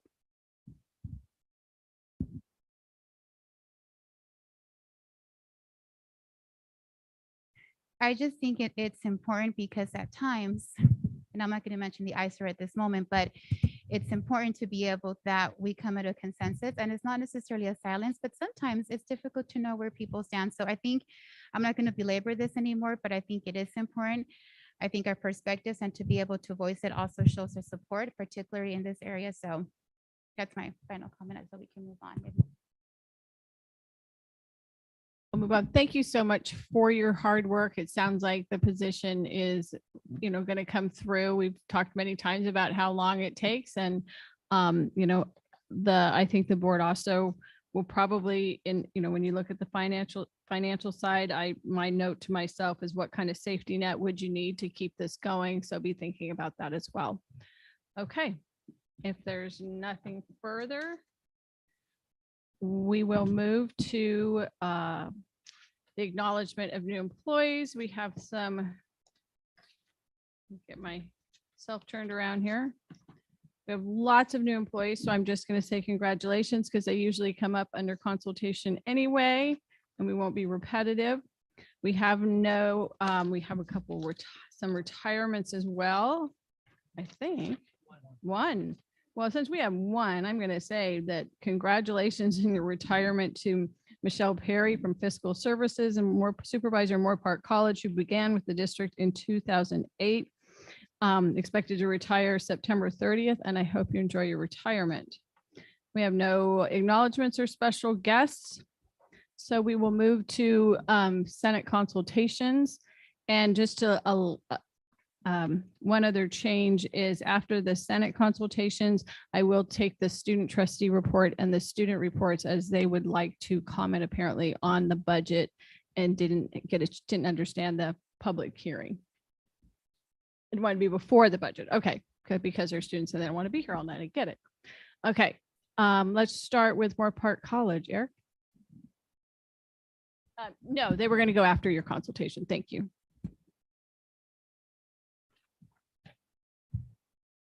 Good evening. Couldn't remember my start. Good evening, trustees and chancellor. Thank you as always for the opportunity to address the board. 4.01, the mental health services update. A big thank you to all the folks working and supporting the student health centers. It's a critical resource for our students, and just appreciate the update and all the recent activities and all the work that's done. I'm too late. It just, if you can't see online, they just stepped out. 4.02, acknowledgement of new employees. As we promised, Arturo Zapeta, Ethnic Studies, Christy Douglas in Business, and Heidi Miracle in Nursing. Welcome to all those new full-time faculty, and thank you for joining the Moore Park family. And under management, I will make an exception and comment on another college. I don't normally comment on other college appointments, but Amy Edwards, Dean of Liberal Studies. Wish you all the best in your new role as Dean, as you're eating popcorn watching as you promised. And know you will continue to advocate on behalf of students, classified professionals, and faculty alike. 6.02, action to approve fiscal year 23 adoption budget. The adoption budget has wound its way through the participatory governance process with input from all constituent groups. So thank you to all the folks behind the scenes for the tremendous effort in putting this together and for answering countless questions and inquiries, largely my own, of course. The adoption budget has followed process, meets statutory guidelines, and is aligned with board policies and district goals. So thank you for your support of the adoption budget. 14.01 and 02, BP 6100 delegation of authority and 6150 designation of authorized signatures. These policies, this is more of a heads up, I'd say. These policies have had also the full participatory government's experience with input from all stakeholder groups. Your support is really much appreciated. This is really the tip of the icebergs of a deluge of policies coming your way, a lot of which are rather nuanced. The fiscal ones are pretty intricate and a lot of them are interrelated. Some of them have been worked on and are waiting for that one critical gear to make them all go in motion. So just prepping you for that a little bit. Thank you. Melissa Cruz, Oxnard College. Thank you. Yes, please call me Lisa. Lisa. Okay, I'm going to Thank you. change it. Oh, this is fine too. All right, good evening, trustees, chancellor, distinguished guests, good evening. I'd like to thank Mental Health Services for the work that they do. As an English teacher, students naturally self-disclose. They are not exaggerating. So the work they do is vital and important and needed for our students on the campus. Second, I'd like to, well, first, truly first, I always want to recognize the students on our campuses for the work they do in our classrooms every single day. And I want to thank them for showing up and doing the hard work. I would also like to acknowledge my board report, Dr. Shannon Trefts, our career counselor and personal growth faculty, one of the many at OC who helps and supports the students in her classes and in all of our classes. I'd like to welcome the new employees, Jacob Marciel, addiction paraprofessional training, Jose Carlos Victoria Montoya, chemistry, Oxnard College, Keith Allen Johnson, dental technology, Oxnard College, and Mark Fronhauer, sorry, Mark, accounting and business at Oxnard College. Thank you very much.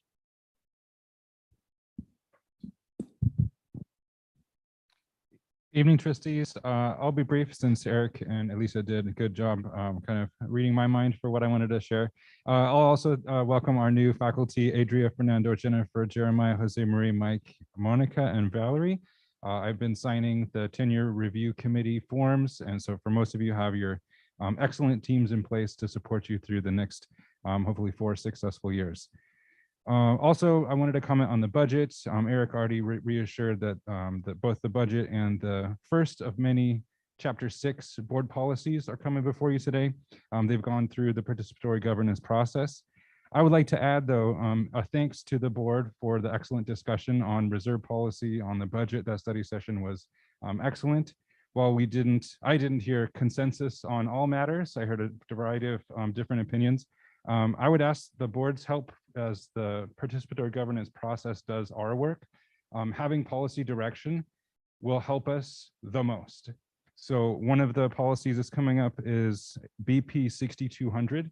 BP 6200 is one of the biggest ones on our review cycle. All of Chapter 6 needs reviewing. So it's all the 6000s. All of them need reviewing this academic year. So we have a big bunch of those on our plate. Eric's very excited over there. So 6200 is budget preparation. Any policy direction in that will directly impact how we do the budget at the district.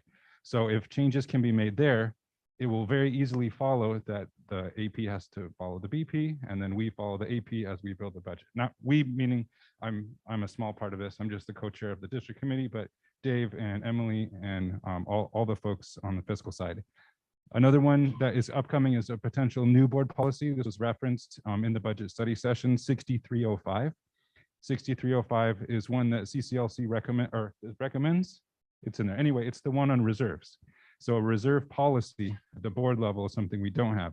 And any guidance that the 6 of you can come up with, that will flow down to the AP and then to how we plan. So 6200 and 6305, we're looking forward to input on those. Thank you. 6305, he needs to be in place by January, which means it's got to go on a fast track through this system. So I think if there's any input from us, we maybe need to get that to you quickly. Yes, thank you. It's on our list high up there, but yeah, input from you before that. Thank you. All right, thank you. We'll just start at the end, Alex, with you and go down, Linda. Does that work? Pass the mic or share. Thank you.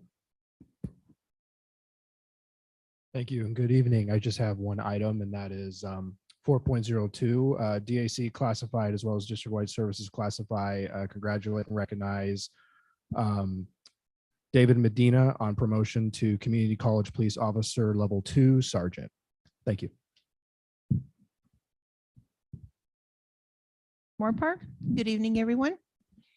Just consultation on 4.02, our new classified, welcoming Angela Itri, Office Assistant, Anna Accord, Student Services Assistant, Daniela Avalos, Student Services Assistant, and Patricia Cienfuegos, EOPS and Care Technician. And a congratulations and farewell to Michelle Perry. We are going to miss her very, very much and thank her so much for all the help that she has provided to us all these years at Moore Park. And just really quickly, I would like to highlight 3 items real quick. We are starting Latinx Heritage Month, September 15th through October 15th. And today we unofficially kicked it off with a guest speaker, Dr. Victor Rios. And this is thanks to our classified Senate, Vice President Gabby Chacon, who worked really hard to line him up as a speaker today. And then I would also like to acknowledge the work of Dr. Tammy Coleman and the Heritage Month planning team for the amazing webinars and presentations that are lined up for this year's program. And I invite you to check out our Latinx webpage for all the presentations and all the activities that are going to be happening during Latinx Heritage Month. Today we announce our employees of the month, and I would like to congratulate Jeffrey Felberg in our IT department for being selected Classified Professional of the Month. He is very helpful and always does it with a big smile. So big congratulations to him. And lastly, we are looking forward to welcoming Dr. McLennan to our Classified Senate meeting this Thursday, September 15th. And that is it. Thank you.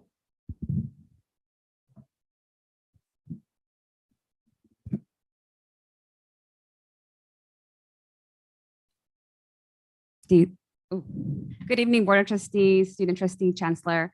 I'd like to start off with acknowledgements of our new employees.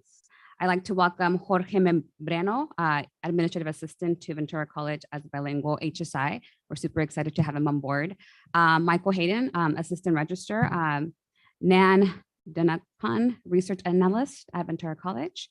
I'd like to also talk about item 13.01 under the consent calendar. We ask that you support, approve, and establish the Student Service Assistant position. Item 16.05 under the action items, we ask that you support and approve student travel for first-generation low-income students to attend a national STEM conference. And I also wanted to share that our Ventura College Classified Professional Development started our new Lunch and Learn effort so that we could start expanding and building network within our own departments and highlighting what we're doing and what works. We have a lot of new staff members. And so it's important for everybody to know best practices, how to work together and collaborate. So we are starting our first one this month. And we are also excited to welcome the chancellor in November. So thank you so much.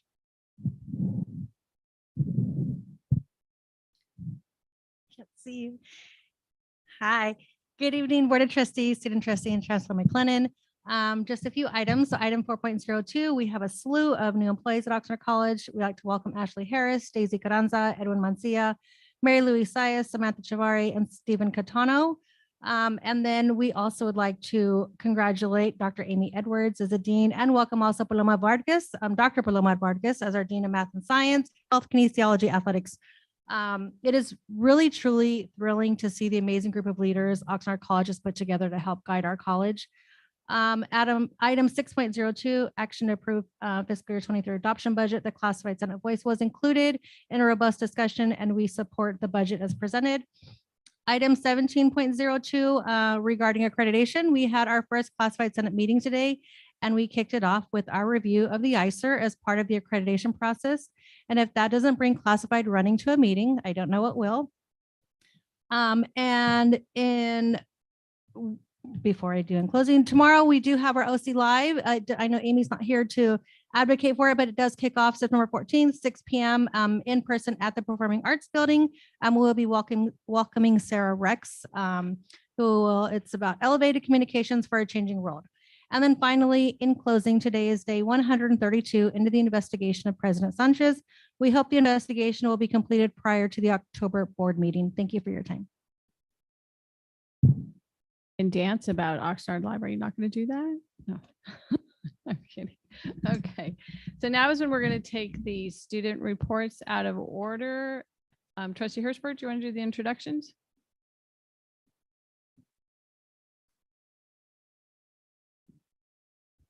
Okay, no, we got, I can't see very well. I know I said, there you go. There Yes, you've I'm got Ni- the mic. You're ready. You go. Yeah, I'm Nishad. I'm the Moore Park College student rep. I'd like to thank the mental health services on behalf of all the students. We have approved the budget for current fiscal year with a significant increase in funds for food trucks and campus events.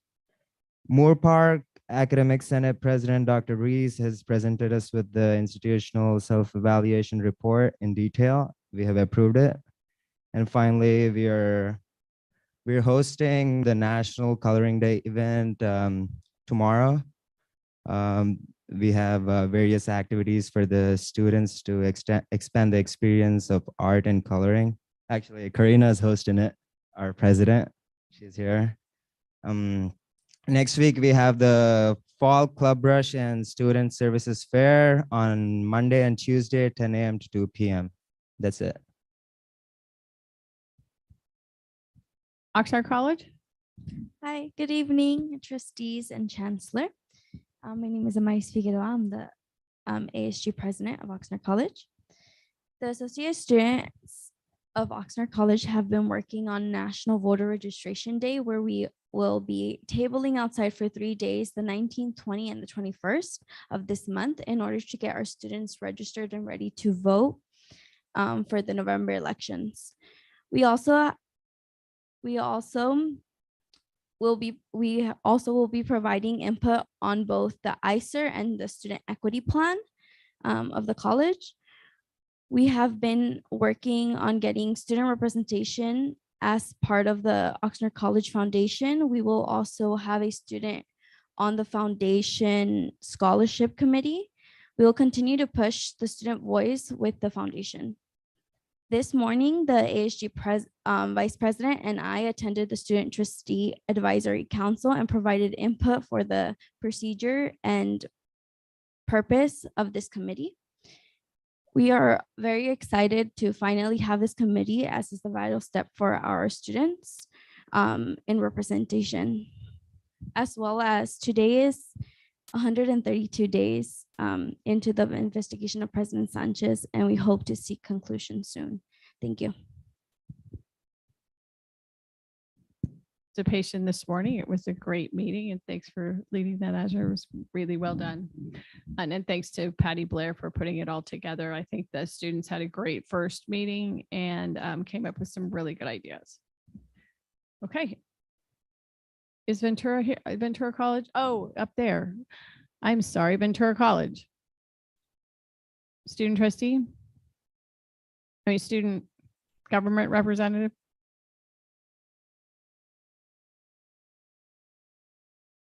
I see Julius, but I'm looking for the student. Is there a student rep on Zoom? Okay. All right. Okay, then we'll hear from Ventura next time. All right. Moving, you're gonna do your report? Yes, it's my Okay. turn. So I'd first like to say that it was great being on campus the first day back because there was life back to the campus. It really brought a smile to my face seeing people walk around. Besides that, I'll get off what I've done this month or the past month, which was August 15th, I went to an ASMC meeting. On August 16th, I went to an academic meeting, Moore Park Academic Senate meeting to see what it was like, how their procedures work. On, I think it was last Friday, my memory blanks, I went to a Oxnard Associated student meeting and I skipped over something significant, which was on, sorry, I need to change page. On August 22nd and 23rd, I had meetings with all three colleges based off concerns that they had with me, as well as what they just wanted from me, allow us to brainstorm, talk. And there was a lot of good outcomes came from this. The outcomes being really three things. Really exploring what my role is, the concerns they had with me, and just how can I represent them? And we had a lot of good conversation and outcome from that. The second thing was I have established that I will spend at least a guaranteed day out of each of the month at each of the college, with the third Tuesday being at Moore Park, the fourth Tuesday being at Oxnard, and the first Tuesday being at Ventura. And I put that out of the order because I consider the month by the trustee meeting. This does not mean I will just be there that day. I can go multiple days, but it guarantees that I am there. And while I'm there, I can just be there for whatever reason. If they have an event they're putting on, I can be there for that. If they want me to talk to students, I can do that. It's just generally I am there to be a part of their lives. And the third thing is we determined that, or we started a student trustee advisory council. This was something that was started by the former trustee, which we had our first meeting today, earlier this morning. And what we did was essentially we discussed what is the roles of this council and who will be the members on this council. And what we determined as the roles is that the council will discuss matters that are presented to the board. They will identify critical issues to the colleges. They will receive district governance committee reports. They will recommend surveys, focus groups, and town halls to receive student opinions. And as well, they will do an annual review of the committee, which we have named STACK as the acronym, so that we can determine what needs to be changed for the next coming year as we learn from the previous. This is here to help advise me so that I may better bring forth this info to you as a board so that you know what the students want, because in the end, we are here for the students. And who will sit on this board? Well, I will chair it with 2 representatives from each college, as well as an advisor. This advisor will be a rotating advisory position from either the student activity specialist or a chancellor designee. We will meet the Friday before, or the first Friday of the month before every meeting, so that we have time to go over the agenda, process it, whatnot. It's also a day that most students are free. But as well, this meeting isn't just for me to meet with the associate students, it's to allow students, all students from the campus, to come to the meetings and voice their opinions so that they are heard. This is of course not the only way they can reach out to me, but it will be a good way for them to reach out, especially if they have a specific agenda item they would like to talk on. Besides that, I would like to thank Chair McKay and Chancellor McLennan for their support of this. I would also like to give a really big special thank you to Patty. I don't know if she's here, but is she in the back? No. I'd like to give a really big thank you to her because it was because of her and her leadership and her advice that this was able to get started. But I would also like to thank Michelle, because if it wasn't for her, this wouldn't have gotten started, and that's a little bit of a different story. But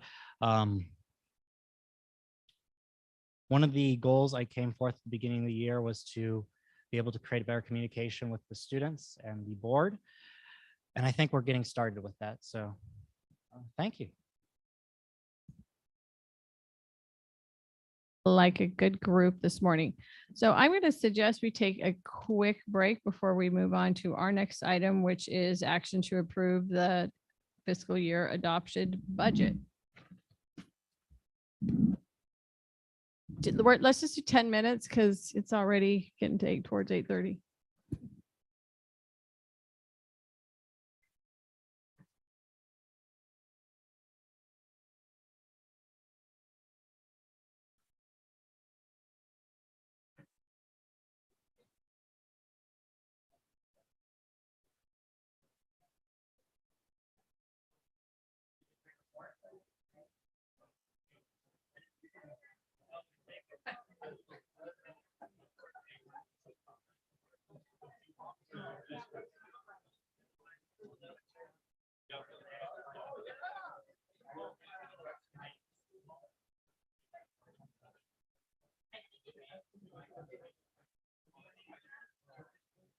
How are you? What's going on, man? How you doing? I'm really good. You got time?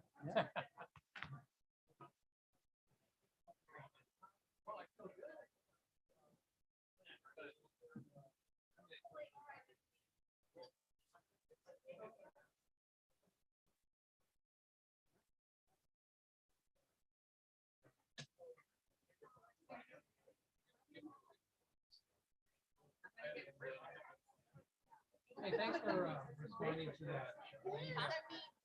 Have you ever been there? No, I Yeah, you should check him haven't. out. He's in the old park down the street. On Princeton? Campus Park Drive. Just keep going west.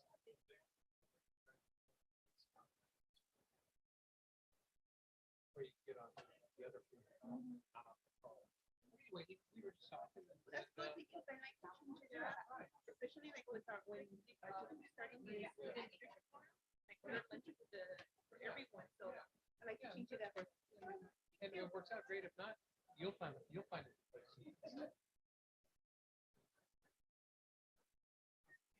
Oh, you're.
Hey, I agree with you. I just was really what you were telling me.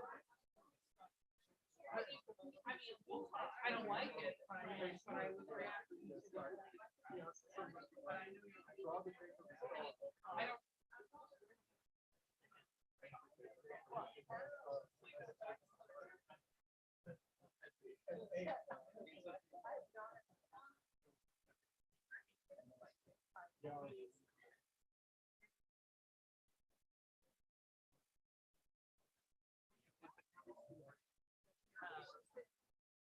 I think we all feel that.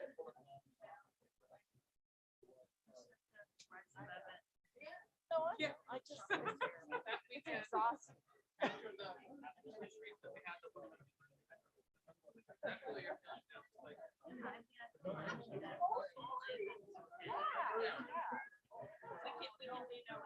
I will say.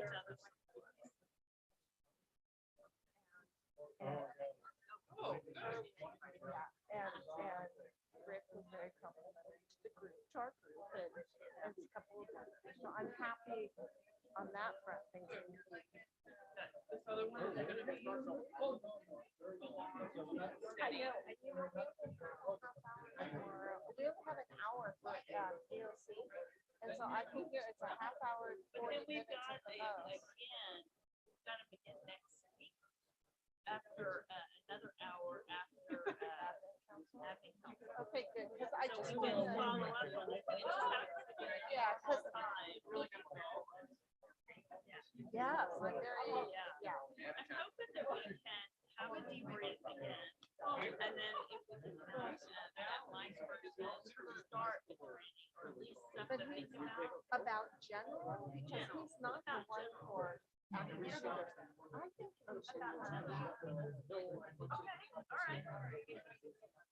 Right, well, and maybe that's fine, and then I know, Mike Patel, Milano, also has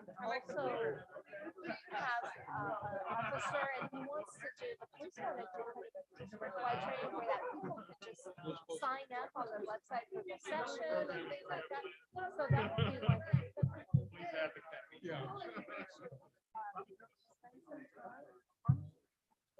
What it does, how does,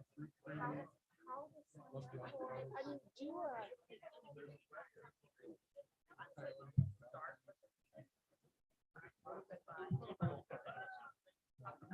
We have a size dog. Yeah, that's.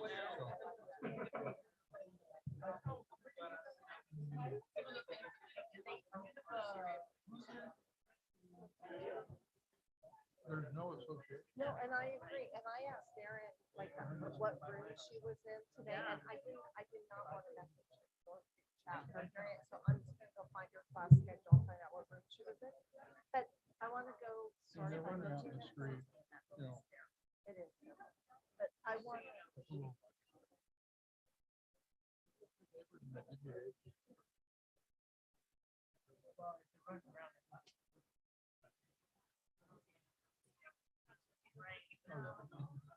Right, right.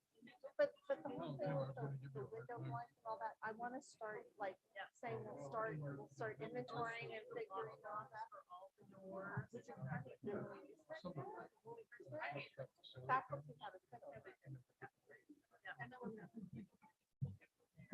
Right, well, and we have to check the locks again. I want to go test doors. Like, I just want to basically tell FMO, go test every door. Right? Like, have a plan schedule, we can record it out. Yeah.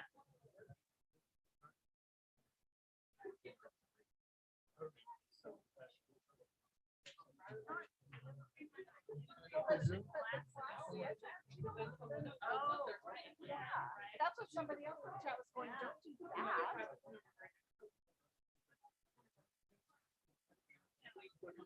Well, I was like, great, we're gonna let us pay her. Screw that, let her run it. All right, we're still getting that. But you know what, but she has a tendency. That's just right. Yeah.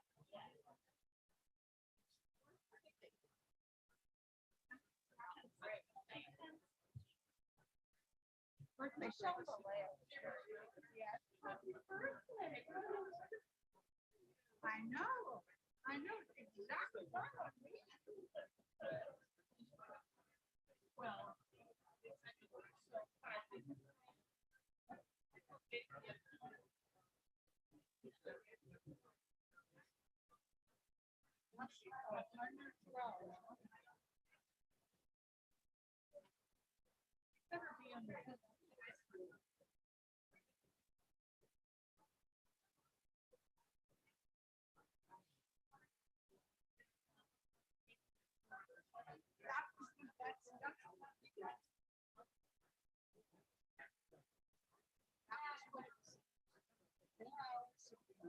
Oh, yeah. I'll take one. Let's go with this. Sorry, yeah.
Let's all find our way back to our seats. Don't let it be said, I let us have any fun tonight.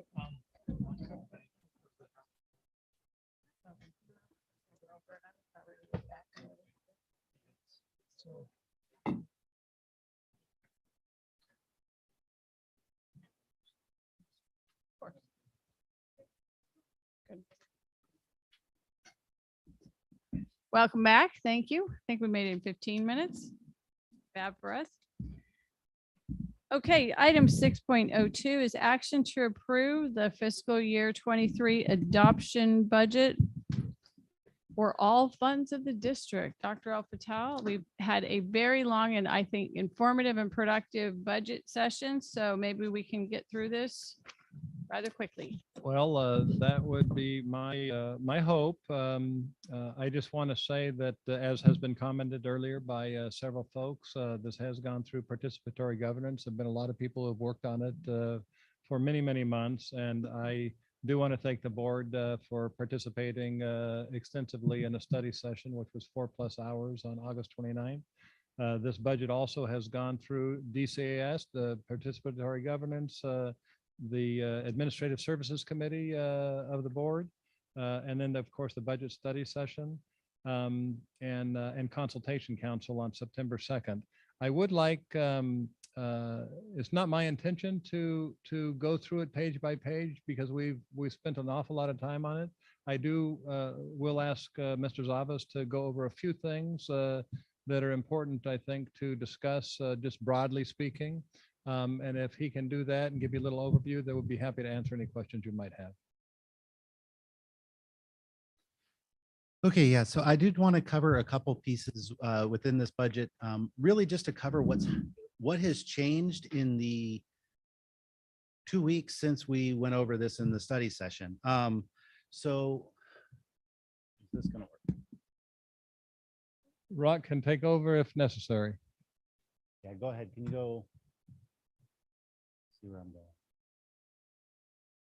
Skip this one. Next slide. Next slide. Next slide on this one. Next slide. Okay, let's stop there.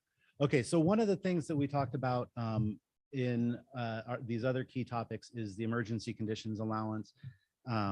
And this is also coupled with the base increase. This is something that we have applied for and submitted our application. This is something that we will hear back from the State Chancellor's Office on whether or not our application has been approved by October 15th. So we're eagerly awaiting that. I'm hoping it comes earlier, but we're kind of waiting for them.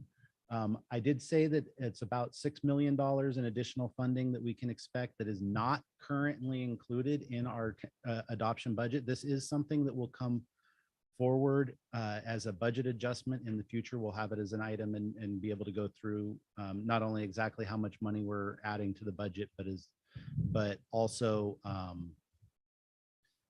how that's been allocated, so you can at least see all of that very clearly.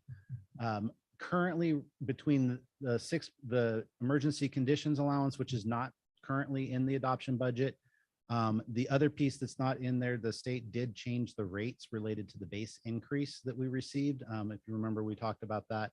So between those two issues, the revenue is going up about $11 million from what's in the adoption budget. So like I said, you can look forward to a budget adjustment coming forward for that in the near-ish future. I would ballpark guess around November. Is that ongoing, or is that all ongoing funds, or just is the state part on, So the emergency conditions allowance will help us bump up our revenue for the next 2 years. It basically allows us to artificially increase our FTES over this current fiscal year.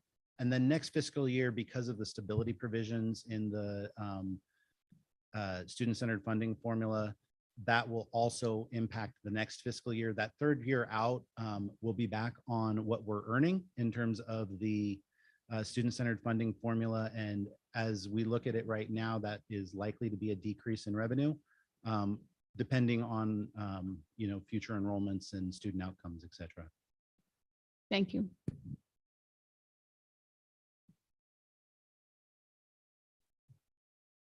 Okay, so that was really the biggest change. Everything else within this budget is essentially exactly what we talked about in the study session a couple weeks ago.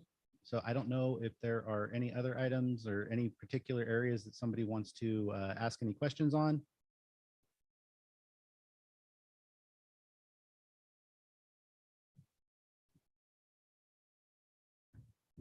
Chair McKay, recognizing that there has been extensive discussion on this document and a plethora of presentations.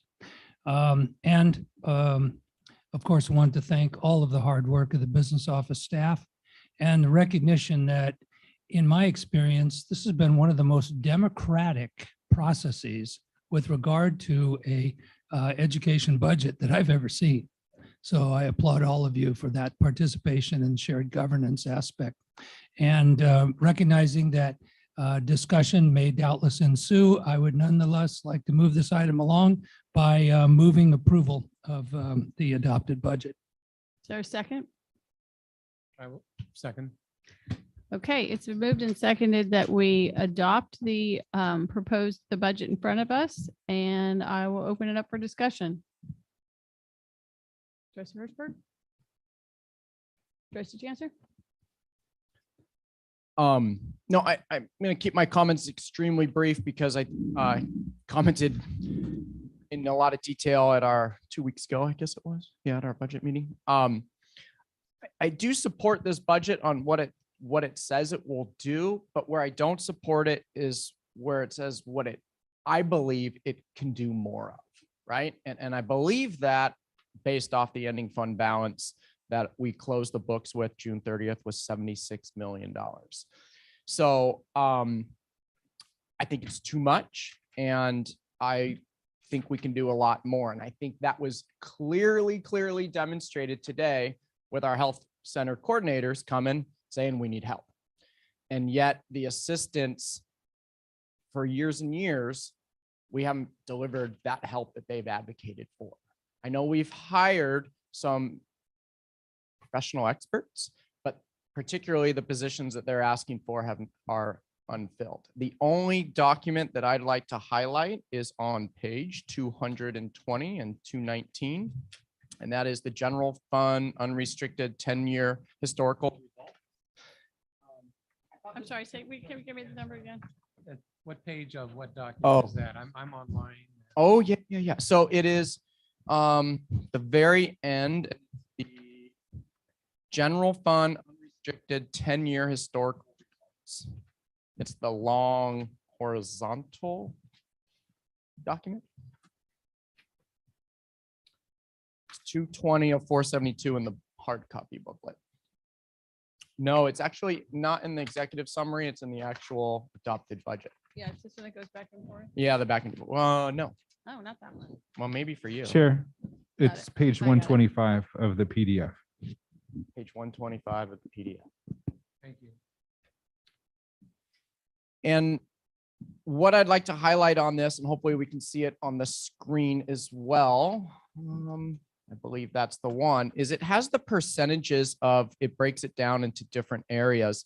And one area that I'd like to highlight is the percentage of the budget that has gone down. And that is faculty. So it starts in 2013 from hovering around 54% and continues. And it has fiscal year 2022 at 48%. Other areas that have gone up are management, classified. And it also demonstrates that our total cost of personnel for salary, health, and welfare, as it says in the previous document, hovering around 80.7%. I'm not saying that the need for classified and managers and other areas aren't important, but it's confusing to me that the ones delivering instruction are also important, and that's going down. So it reinforces the idea that our ending fund balance, to me, says we can do more, and I think we should do more. And that's why I will not be supporting this budget. Does someone want to answer to that? Because I know that some of our faculty is paid not out of this fund. So that may not be a true measure, but maybe it is. So would someone like to comment, please? James? Yeah, so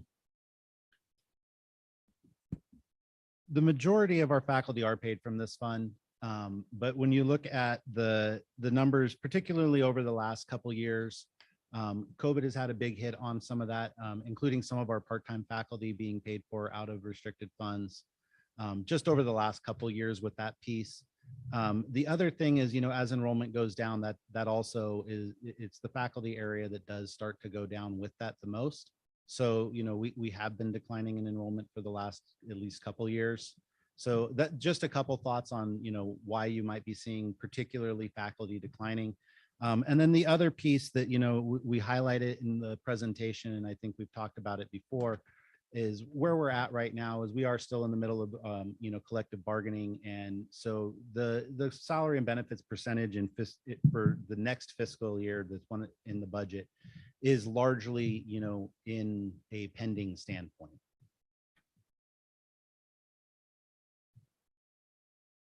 To answer his question, but since benefits are included in there, didn't the benefits go down quite a bit? The expense of the benefits in 21, which is when this goes down fairly significantly? Yes. Okay. And if I could just add one thing, because I have not voted to pass a budget yet, and later comes a reflection the board that, you know, we still have to pay our bills. And I'm not advocating of not paying our bills and of shooting down the budget that currently is here. I'm in support of the budget that's in front of us. I am. But I'm also not in support in the idea that I think we can do more. So I don't want to throw away the hard work that's been done, but I would like to instill or encourage this district to open up and provide more innovation and to provide more opportunity that we have the dollars to do. So I just want to make that really clear that I'm not, and I think that's what potentially could happen if the budget wouldn't pass. It would come back and say, okay, what can we add to it? What can we do? And those decisions wouldn't come from the board, but the door opening to saying, program review, you now are allocated more resources because we have them. And this board says, rather than hold on to them and continually for years and years and years, hold on to $70+ million, spend it on our students, spend it on the needs that exist. So that's where I'm at. Just want to make that clear. Well, we don't have policy on that now. So voting against the budget on policy we don't have is not something that accreditation will smile upon, but it is your prerogative. Anybody else? Trustee Torres. So 2 weeks ago, one of the comments, a question was asked to me, and I believe it was by Chair McKay. Is there anything else you need, Trustee Torres, regarding the budget? And my comment was, I'd like to know the ending fund balance, what it really looks like. So we know that we take March, and then there's additional funding that's coming to us that might not necessarily be reflected. And I remember saying it'd be good to just have an idea, hey, this is the funding that's received. It's not going to be reflected on the budget. But when you see the end fund balance, this is where it'll come. And that would be helpful to me because I said, okay, I see it. So it's not in the budget, but we have this so far because there's perhaps monies that's coming in from March until maybe July that we do have. I know with the emergency conditions, we don't have it at this moment, so it's not included. But my hope was that at that moment that I would have seen something like that because, the question was, what would you like to see? And so I looked through it and I didn't see anything or a summary or anything of it to be able to respond to that question and so of course, we're going to adopt a budget and it's not here. And I appreciate it very much, the review session, but we have them and then there's comments that are given back and I don't see, the feedback.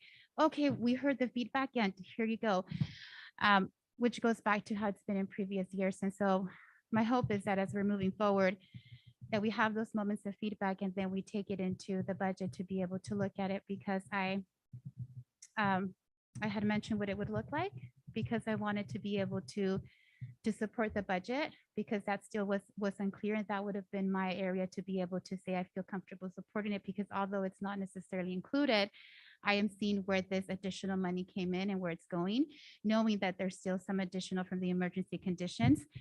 And so I was hoping that would be there once I mentioned it in our August 29th meeting. And, I understand different reasons it's not there. So just wanted to voice that perspective on my behalf.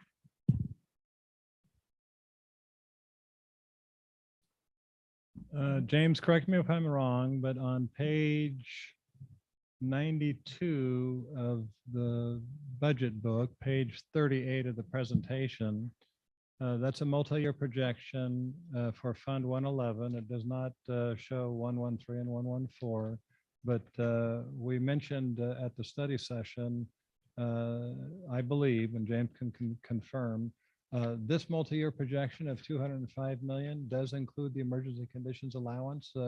It wasn't in the budget because it hasn't been officially authorized by the state, but it does reflect here. There's some additional monies that James mentioned on the front end of this presentation that will also come forward, which we'll bring forward in a future board item so that you can see the whole picture. We just were informed of this really 6-7 days ago. So we weren't able to have it in here. James, please tell me if I misstated anything. No, that's right.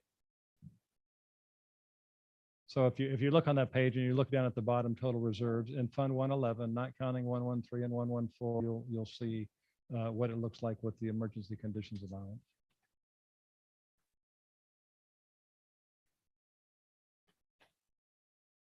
Thank you. Is there anything else? Okay. I appreciated that. I saw the, the breakdowns of the ending fund balances in 113, 114 at the various, at Moore Park College, Ventura College, Oxnard College, and the DAC that totaled about 30 million. So that takes our number down and explained it fairly well to me. So if there's nothing further, let's do a roll call vote, please.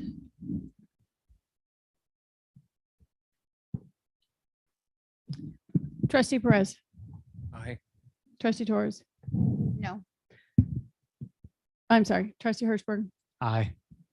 Trustee Chancellor, Nope. Vice Chair Mantooth. Aye. And I vote yes on the budget. And so the budget passes 3-2. Student trustee, yes, and trustee Torres, trustee Chancellor, no. Thank you. Okay.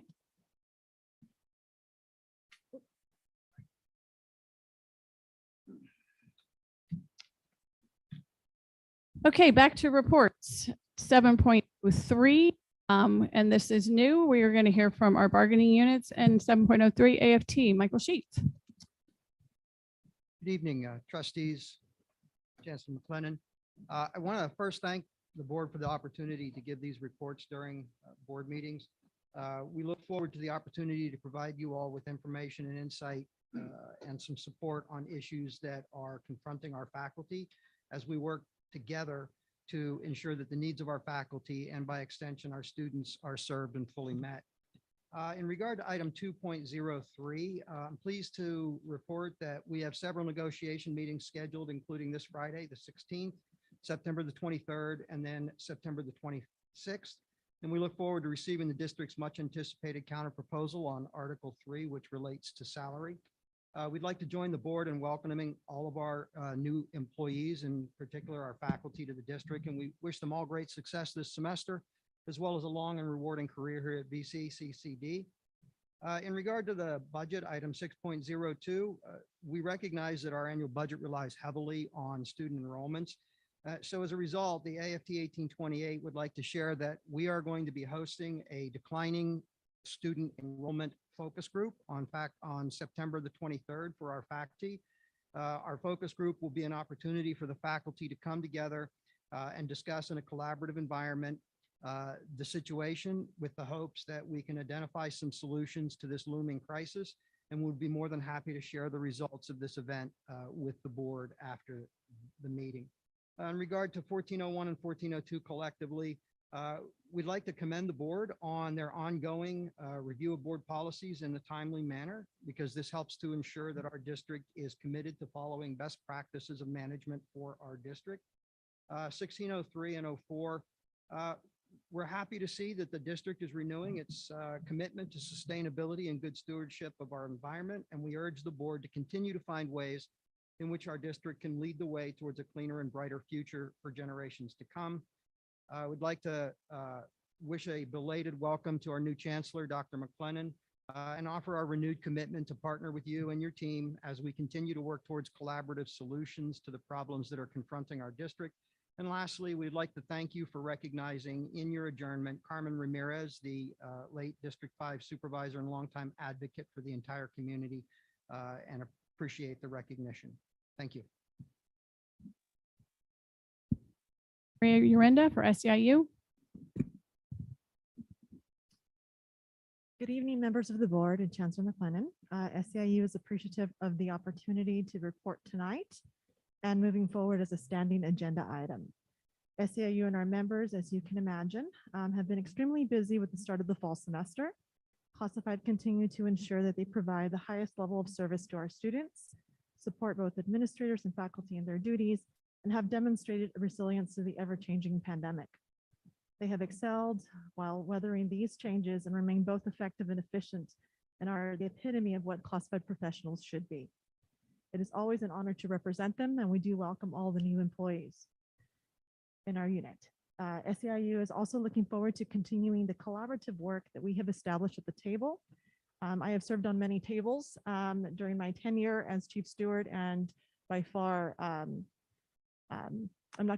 shouldn't say that it's not enjoyable, but it's definitely collaborative and it's different. And thank you so much for putting together the management team And it's been definitely something that we have enjoyed in the process, and we are really looking forward to continuing. We have reached many tentative agreements and now are excited to begin our process and discussion on the monetary pieces at the end of the month. We have been patient in regard to those monetary articles as we have weighted budget information. So thank you so much for the staff tonight for the many hours spent on putting that together so that we can provide fiscally responsible proposals. We are appreciative of the discussion on the budget tonight. Thank the board in advance for the authorization that you have given your management bargaining team. We are very confident that we'll be able to reach an agreement soon. Thank you so much. Board committee reports, Vice Chair Mantooth, Admin Services. Committee met on the 25th of August last month, and the minutes from that meeting, draft minutes, are included in the board packet. And a majority of, if not all of the items discussed are reflected in tonight's agenda. I will add that there was also in-depth discussion on the budget at that particular meeting. Thank you. Trustee Torres. Planning, accreditation, and student success. So we had a pretty good conversation. We talked about the ICER, and so the members of the writing team were there present. Both Trustee Chancellor and I had the opportunity to be able to just share our thoughts and reflections on the ICER. They had an opportunity to also express the process. So it was a good collegial conversation where it allowed us to understand each other, where we currently were, where we were coming from. So I think that was helpful. We also talked about enrollment, and part of the enrollment process was where were we at each one of the colleges. And so the colleges did have the opportunity to present to the committee the enrollment plans. Some of the colleges had something very extensive, a very extensive plan that was presented to us, and other colleges were just starting the process. So they didn't have something very definite like some of the other colleges did. The minutes, I wanted to pull the minutes if I could to review them in the past committee. There was a couple of comments that weren't captured very as accurately as they were in the meeting. And so I didn't want to take up the board meeting to be able to go over them, but I thought maybe we take it back to the past committee. Both Trustee Chancellor and I can look over them there. These are draft minutes. draft. And so if you just Oh. bring the changes to the committee, that's fine. Oh, perfect. We're So not we- approving them tonight. Oh, perfect. So we can do that. Anything else you'd like to add, Trustee Chancellor? Yeah, one of the things that was discussed was the enrollment management plans, and I know you just mentioned it, but we're eager. I'll speak for myself. I'm That's true. very eager to hear from the three colleges the details of the enrollment plan. Specifically, it sounds like there are enrollment committees. And again, in particular, it sounds like one of the colleges, they have not met yet. So I'm eager to hear about those meetings because this enrollment situation's been around for a while. And I think the more minds on it and the experts on it, the better the results will be. So we look forward to the next pass committee, and hopefully we'll get an update of where it's going.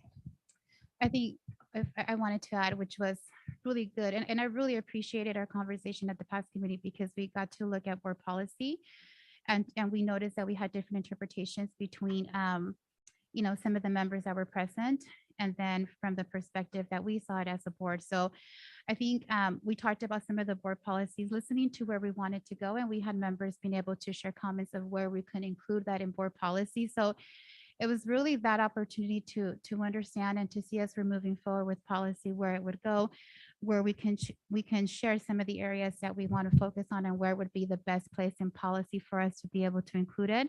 So I really appreciated that dialogue.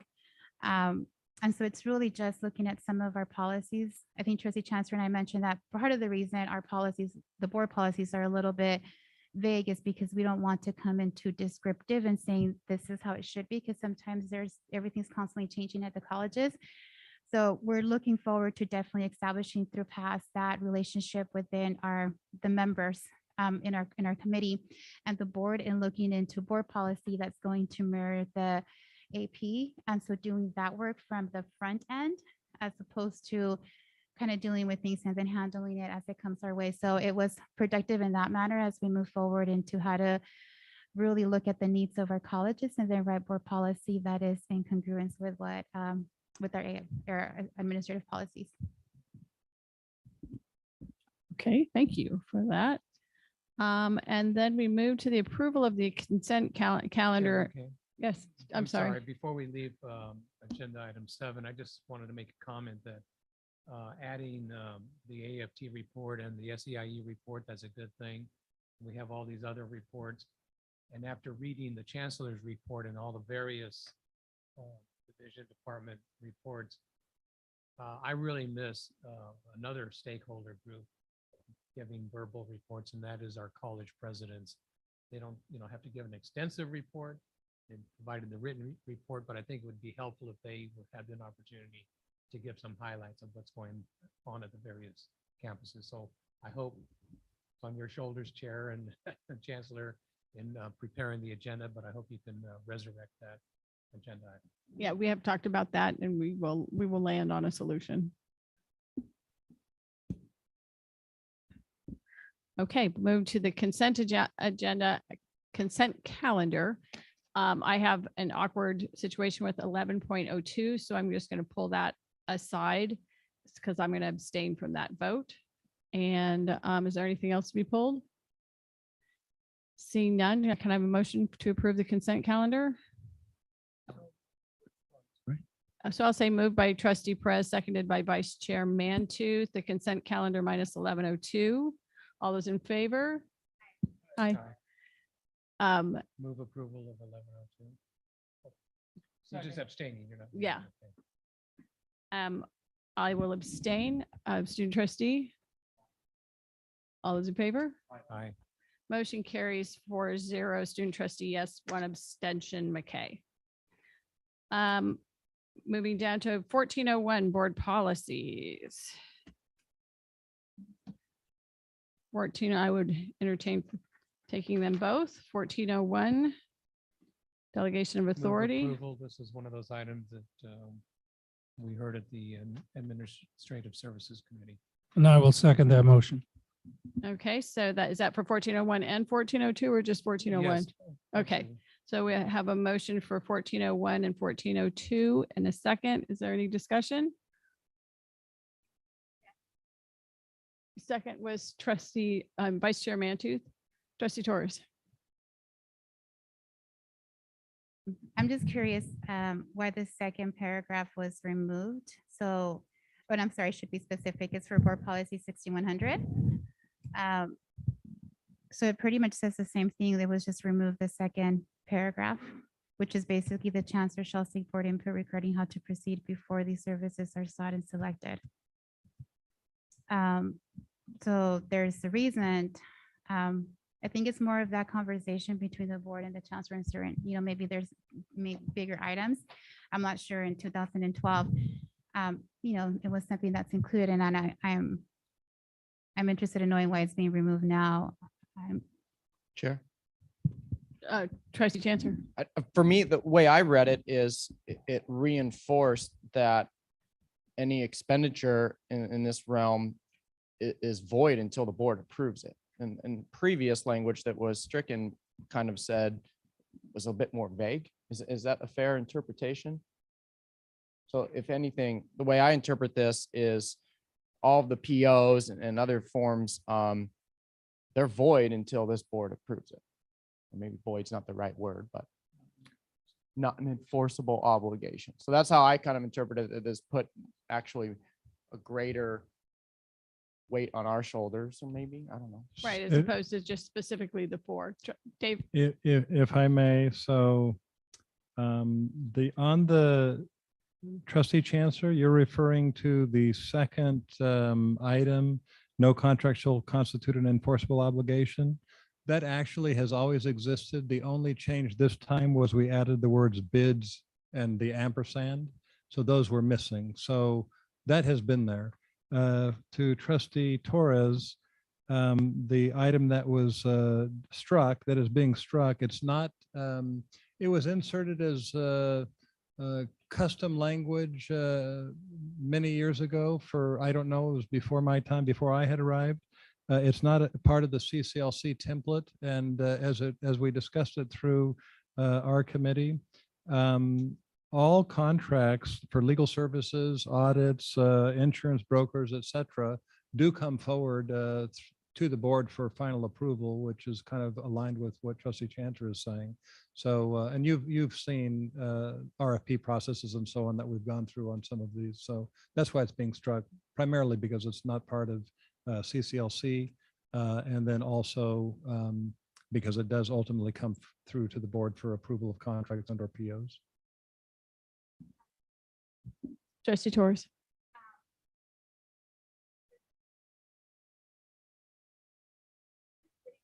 The past committee, it went to the Administrative Services Committee. So I'd like to take an opportunity to look more at this VP, see what's, just kind of see what's occurring in the other colleges. I know that the CCLC has recommendations, but I'd like to just take, I'd like to have had the opportunity to look a little bit more. We just, we got our binders on Thursday evening, and so I didn't get a chance to really look at this over the weekend. So I just wanted to take a look, a little bit more for myself. I mean, I'm not against it, but I just wanted to just look a little bit more into just look at board policies, see what's out there. I don't know what to say. We had a committee look at it. It's came to us in a timely manner. We have a motion and a second to pass it. You just want to pull I don't it want to and- say no, because I don't want a no vote to come, as I don't want our chancellor to have this, because that's not what I'm saying. I just wanted to take a look. I didn't get to see, Which one are you talking about? 6100. The delegation of authority? Mhm. It's pretty standard.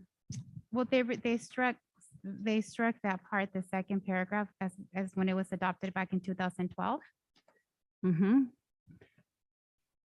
I mean, we're even trying to get. That was an unusual paragraph. But since Trustee Perez and I were on the board at that time, I can tell you it was an unusual paragraph. And without getting into the historic detail of you, I can just say it was probably not there in the best of reasons. My other question would be, who determines what goes to our committee and what goes to the administrative services? Because this would be something that I would have liked to have seen in the past committee, have that opportunity to review it, but I didn't. So to me, that's like, great, I got it. I see how it's looking everywhere, and I feel confident, because I don't want to vote no, because I don't want it to look like I'm not supporting our chancellor with this. It's just, If you don't feel you have the information, you could abstain. it's still like, well, what harm is it if we just pass it until next month?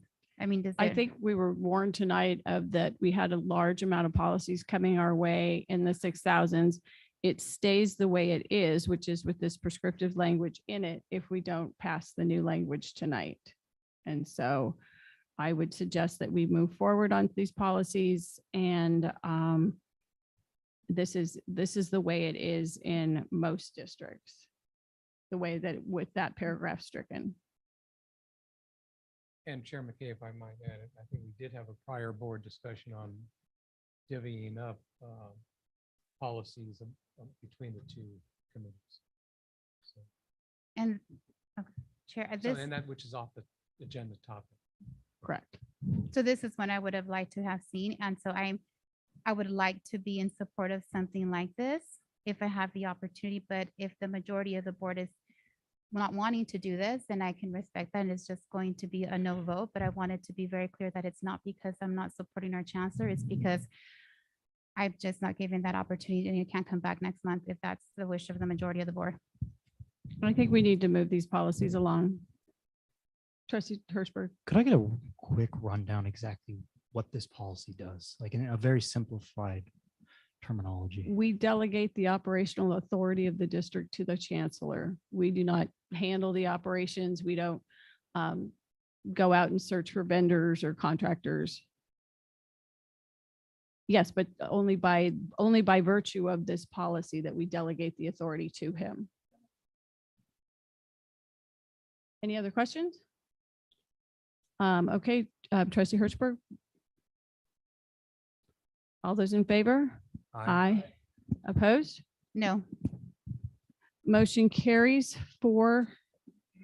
Student trustee, yes. Trustee Torres voting no.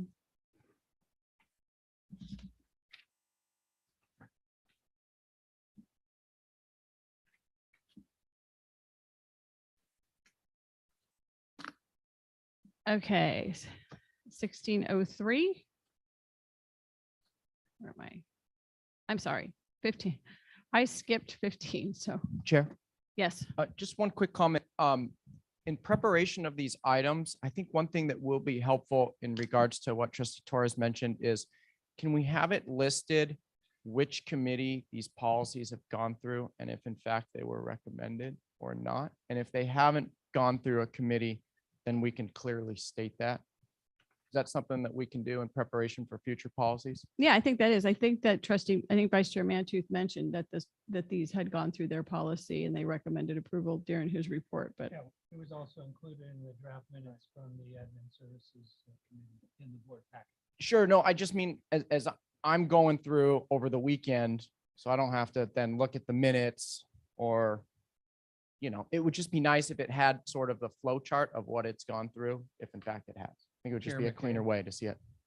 Trustee Chancellor is reinforcing one of my longstanding recommendations to all staff is for background information on any agenda item. If it's gone through a committee, add that into the background. It just makes everyone's life a lot easier. okay. 1501, review of the trustee calendar for 2023. And then I'll entertain a motion. Is there a second? It's been moved and seconded to approve the calendar for 2023. Trustee Torres. Really meeting on February 14th. I noticed, I appears. noted that date and. We have before. I I've made actually the- I brought made the Valentine's for motion. everyone when we've done it. It must have been many years ago, but I did bring Valentine's for everyone. I remember that. I just, I just feel like sometimes I know people can celebrate with their loved ones any day, but if they just want to take that evening, I would. That They're in here with us. I'd rather have them be like with the loved one. Chair McKay, that does call to mind a comment I do want to make. We're adopting a calendar and I know life happens and things come up, but I think we should really strive to keep to the schedule because whenever we change it, it has a ripple effect on everyone's life. So we're making a commitment now by adopting this calendar. Unless it's an extraordinary circumstance, we should hold to the calendar. So today's meeting was scheduled at 4 in our calendar. We have it at 5. And so I wasn't able to be present at 4 o'clock because our calendar says 5 and I can't just get off work. So going into that, I think if we have our board meetings that are scheduled at 5, it's important to be able to have them, to be respectful so everybody's able to participate in the entire board meeting because I was left with about almost an hour not being able to do so because we went out of our 5 p.m. time into a 4. So I think just reiterating what Trustee Bettis says, that's important. So I'm okay with the 14th, but I do think about people and I'm sure they'd rather be with somebody else than being here with us.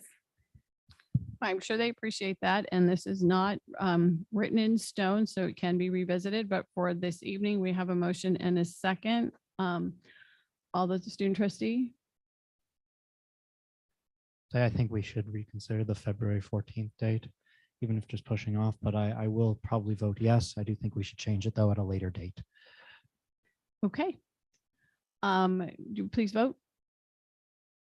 All those in favor? Aye. Aye. Motion carries 5-0. Student trustee, yes. We have nobody absent, so we can move past that. And we have the action to approve the 30-day extension to participate remotely to accommodate our committees. Move approval. It's been moved by trustee Perez, seconded by trustee Chancellor that we extend the participation remotely. Any discussion?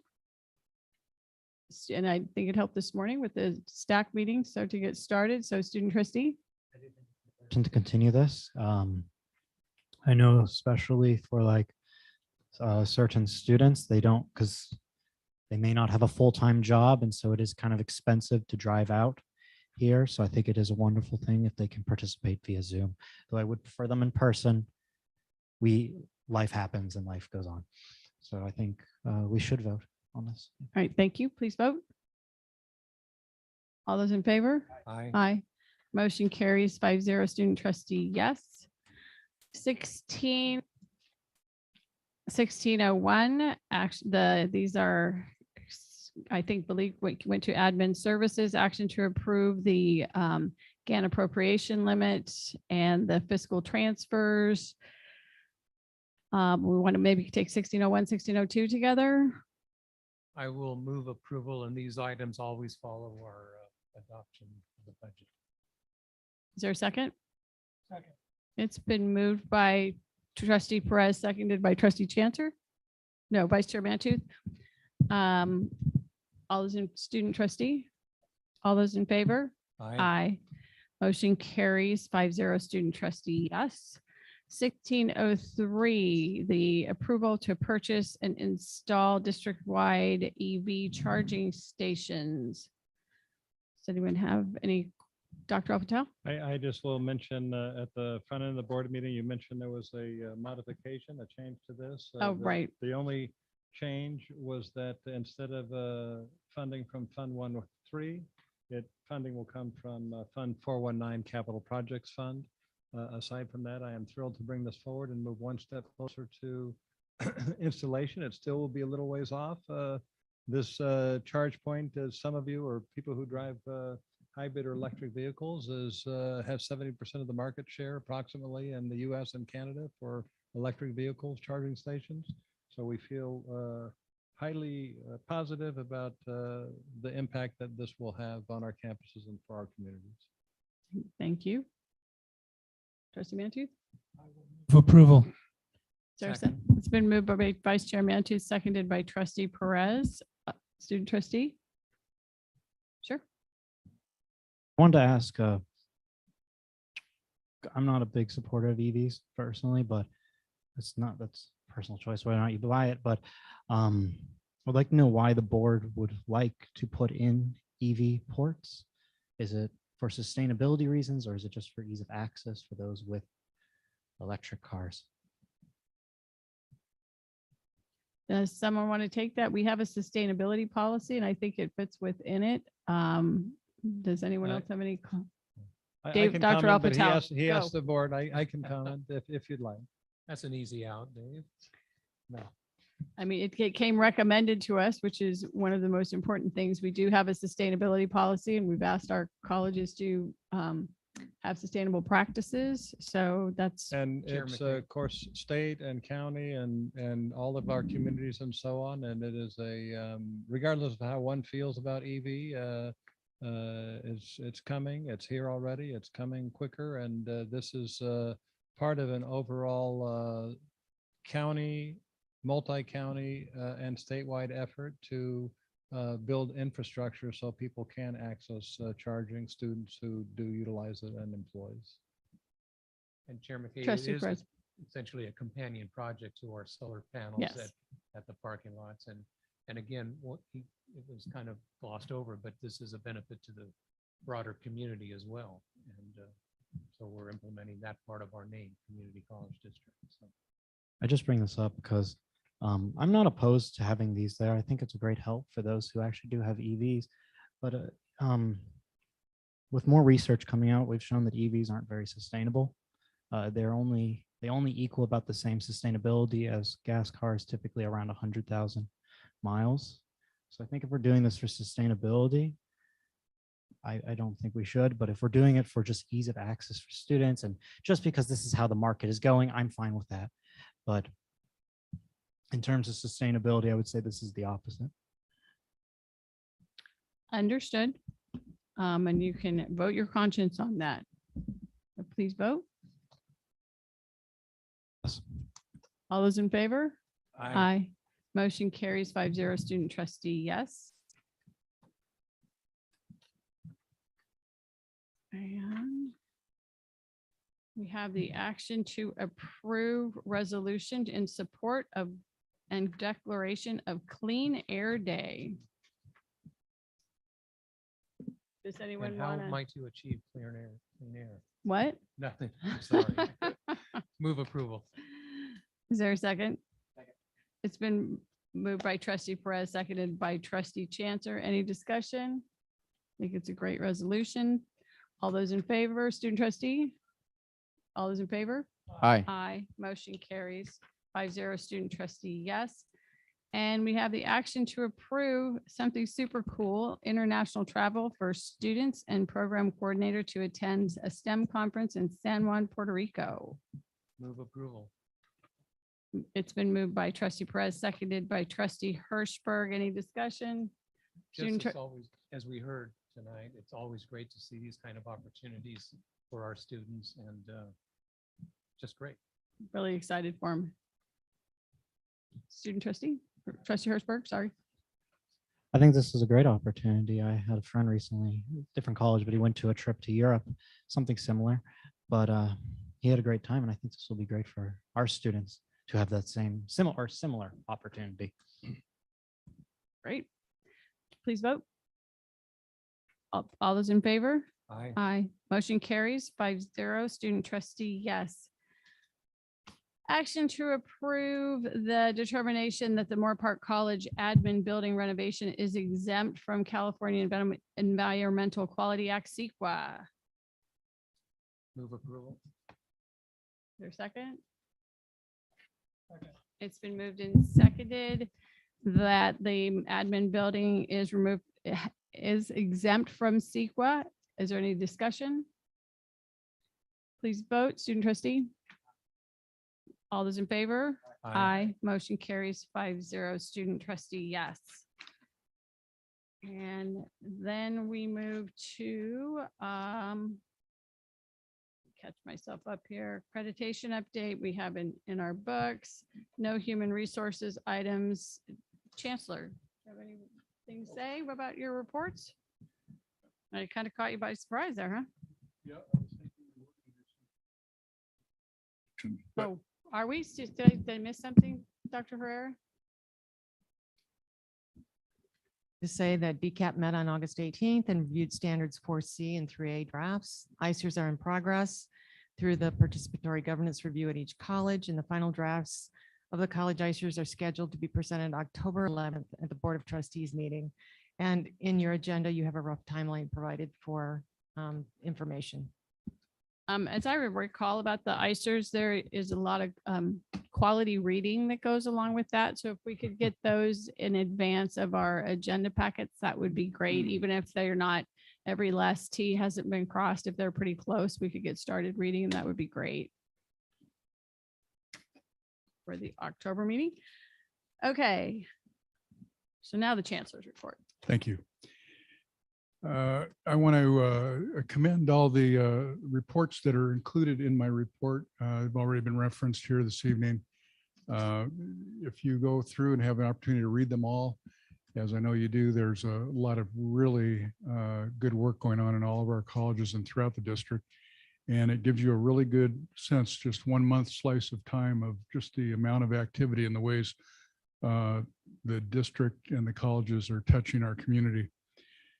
I've had the opportunity to get out to the campuses a little bit more. I'm looking around the room. I think I almost know everybody's name in the room, but don't test me. I was gonna say, but let's do it. No, don't do that. Shoot, why did I say that?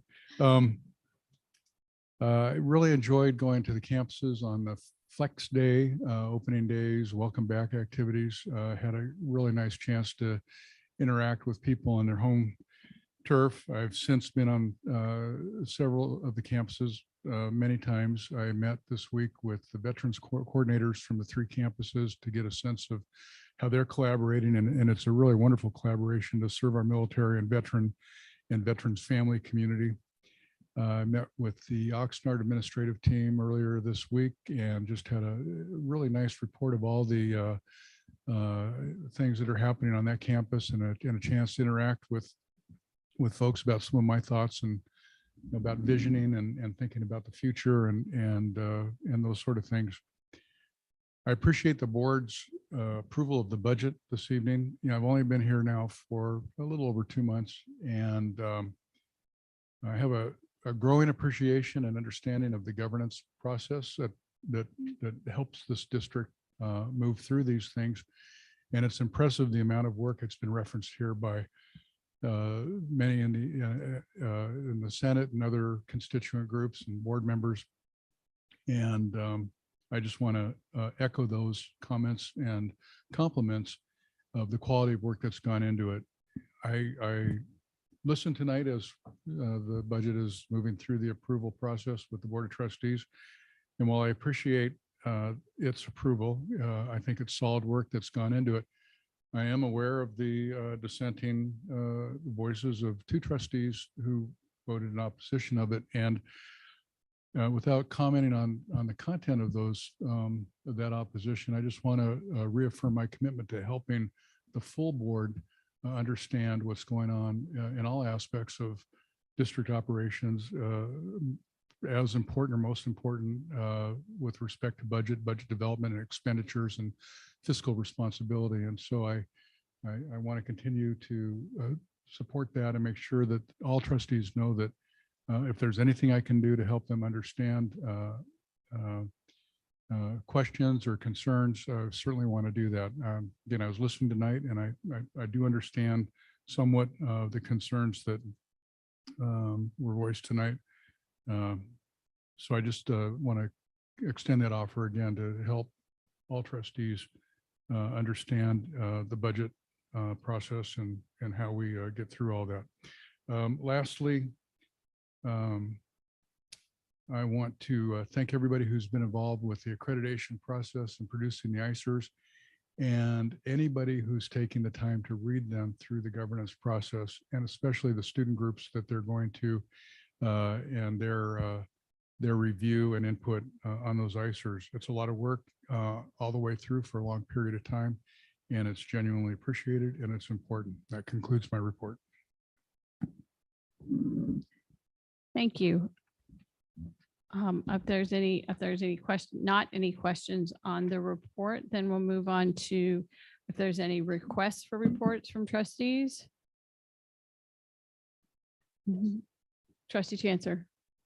I was going to say it in my trustee report, but probably a more appropriate places for a request. I think we talked about there'd be a study session on the student housing at Ventura College, but prior to that, I'm hopeful that we can get a fact sheet or a single page document of where we are so far with receiving funding and the initial plans. And I say that because I'm getting asked a lot of questions about it, and I'd like to be able to answer community members with, at a bare minimum, what we have sort of cooking now or the options and some of the things that we're looking at doing. To back that up with, we're going to, at this month, have a full study session where the community can be invited to give their input and what have you. So hopefully just a fact sheet of what we've received or what we're committed to receive and what our initial plans are would be very much appreciated. I'm sorry. And then what was the second one about having a whole community meeting? Well, I know Chancellor McLennan mentioned that a study session would probably be in the works around that. I don't know if it'd be a study session or something else, but something more detailed to hammer out some of the details. Yeah, I'm not certain of the format, whether it's included in a regular board meeting or a special board session, but it is a subject of interest and great expense that I think the board would want to know more about. And Great. we need to figure out how to do that. Thank you. Yeah, Chairman King, if I may. Trustee Perez. I think that study session should, beyond just the current project in place, but what's coming down the line as envisioned at Moore Park and Oxnard, and especially in one of the college reports, I thought I read a reference to alternatives that may happen regarding student housing. And it just seems to me that this is a matter that would ultimately come to the board anyway for some sort of action. So we need to understand what the whole process is ahead of time before it comes to us. So that's what I envisioned in the study session. So that I'm clear. So it'd be what is being planned at Ventura College, specifically with the grant of $62 million, and then what the other colleges might be doing with their feasibility study for housing on their campuses. Yes, and on top of that, just the whole topic of student housing, what is the board's role in, as that process moves forward? Because I'm sure there must be some approvals that work their way through the colleges that come to us for participation in an approval. And I'd rather know what to anticipate rather than trust upon us. Okay. Can I get just a general nod? Is everyone interested in the student housing, particularly at Ventura College? Yes, yes. Okay, good enough. Trustee Torres. On my binder, it's on page 429. It's the Institutional Effectiveness Division report. And I saw the heading, we're back. And I was looking at the numbers, the head count. So it was really nice to be able to see that last year we were at 27,591. And this year we're coming back, we're at 26,000. And then for FTEs, and this is as of August 28th. So the numbers may look different by now. But as of August 28th, we were just a little bit below from a year ago. So it's been really nice to be able to see just steadily see the students starting to come back. So I'm really looking forward to seeing how this looks like and for our students and as our next semester is being planned and how are we bringing in terms of the equity piece of our students, and loving to hear from the colleges in terms of their scheduling. Interested in knowing how we're addressing the different needs of all of our students and how the decisions were made in terms of the course delivery that's being offered. So that would be something of interest as they're developing this, to be able to know from the colleges how their decision came about in the course offerings that they offered, because I was also looking at enrollments by delivery method, which was pretty helpful to see. But in looking at the course schedule that we have in our colleges, what we offer is primarily distance education. So we're going to see, of course, a large number of students enrolled in distance education because that's a majority that we offer. And I say that because I have students approaching me, letting me know that when are the in-person classes coming, because they're signing up for the distance education because that's the only, modality that's being offered, but they're looking forward. So as it's coming our way, I'd love to hear, just what it's going to look like for the spring and moving forward and how the colleges came about to those decisions. So that would be helpful. And I know that there's community members that would love to be able to be present and listen to those conversations, because I'm getting a lot of people coming my way. So if we have that schedule, I can invite the community that's been coming to me to come and listen to those conversations, because it's constantly. And so that would be very helpful for me too, because I say we have right now, this is how it looks like. And I don't want to I don't want to say we're going to have more in person because I don't know. So I know that there's a large group of people, and and once we have something like that, if it's what the board would like, I can let them know and come, because I'm just getting a lot of people from students, from community members, from superintendents, from teachers, from a lot of people. And I think that would be just very helpful for them to say, hey, there's going to be a presentation from our colleges. You can listen as to how this was done and invite them if they need to be here at the meeting. So a suggestion, because that's coming a lot of my way in education. So to clarify, you're asking how they do schedule development? Because what I've been saying right now is we just, you can come. It's distance education. This is how it looks right now. These are the courses. And they're saying, when are we going to see the in-person? Are they coming? And so they're signing up for what we have, because that's what we're offering. So let's just say sociology, for example. Somebody needs to take sociology and race and ethnic relations in the US. It's only offered online. So even though they might want to take it in person, it's offered online. And that's just one example. And so I don't know what to say. And so what better than to hear directly from the colleges and say, you know what, where there's a presentation, you're going to hear from the 3 colleges. They're going to talk about how the decision was made in terms of how the courses were offered, because I don't have that information. So I thought it'd be good for them to be able to either listen remotely, be here present. So they hear in terms of why is it that we have distance education in person, how do we come about? And what better than to hear from our colleges themselves? Because that's a lot of the questions that I've been getting. And I don't have an answer for next semester. And I can justify this semester, but as a trustee, I don't know what to say. So something like that, I figure what better than our presidents or our colleges to just be here and themselves like answer any questions, or just them listening to a presentation might be helpful. Okay, I will work with the chancellor on that and when that might be possible. The spring schedules are they're done for the most part, aren't they? Or are they working on them? Okay, so with the spring schedules close to completion, you want to hear how that was, how those decisions came about, since they're just a short presentation from each college? So I've been able to explain why this semester you're seeing a lot of distance education. And so the question is, when are we going to see more of these in persons? Because I'm enrolling because I need to in order to transfer, but I really want in person. And students also saying, I took this class and I failed it twice. I tried it online. It's just, I can't do this. Online's not for me. So I want something in person. And so I figure what better way than people to come and hear from the colleges, how they came about to making the decision of how the courses are being offered. What was it that they used? Because I feel the colleges would be the best ones to really address it. And I can invite them to this board meeting or to just watch online. So I'm not having to be the one trying to explain, oh, it's coming, because I don't know. And so if the schedules are there, I know that there's a reasoning behind in terms of the course delivery that was chosen. And what better than the colleges to be able to explain that to some community members that have been asking. So that would be something helpful.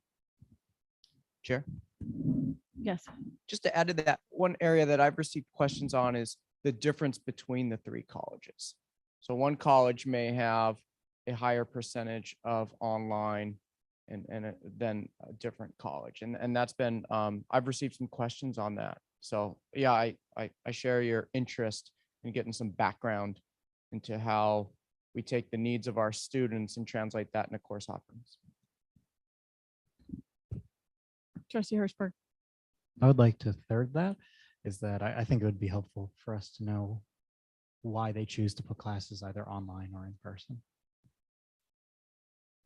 Okay, I will work with Dr. McClellan and he can work with the college presidents and we'll figure out a reasonable size report on that. And anything else? Okay. Trustee reports. I will mix it up and go to Trustee Chancellor first this time. I just want to say, I'm really comfortable sharing Valentine's Day with all of you. And that's all I have. Awesome. That is awesome. Okay. Trustee Perez.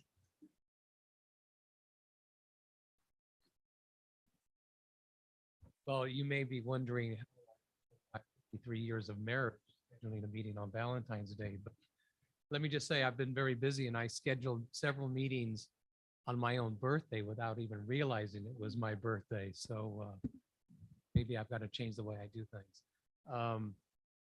But beyond that, no trustee report. Thank you. Trustee Torres.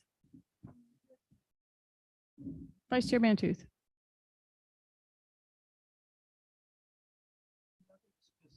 Only that I may reserve the right to be approved for a board member absence due to hardship in the interest of domestic tranquility. Yes. All right, we're going to be disrupting domestic tranquility. All I have to say, I'm really enjoying working with Dr. McClellan, and I enjoyed your reception. It was great to meet your family that was here, and thank them for coming. And we had a lot of community support, so that was fun. And then yesterday we had an opportunity to meet with Diane Van Hook from College of the Canyons and learn a lot about how she gets things done. So that was fun. The meeting evaluation, please. Oh, Trustee Hirschberg. So I would like to, so I forgot to add this, but this is very important to add to my report, is that for the student trustee advisory committee, this is from the whole committee, is we would like it to be added to the participatory government handbook. So that is something official and can be passed down from each trustee to trustee. And so we would like the board's support on that. Just something I forgot to add, but I think that is very important for you all. That's the stack. What should be, okay. Yeah. All right, well, that's outside of my lane, so I'll leave that to you. Okay. Evaluations, trustee Perez.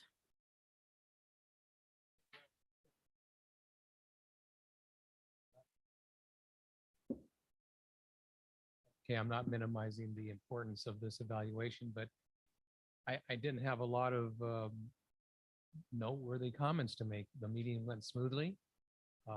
Discussion was largely direct, and we got through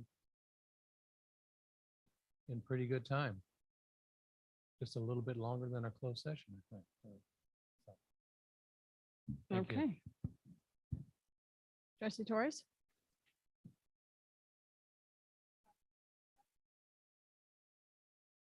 Communication, everybody had an opportunity to speak and decisions were made after, deliberating, but everyone's voice was listened to.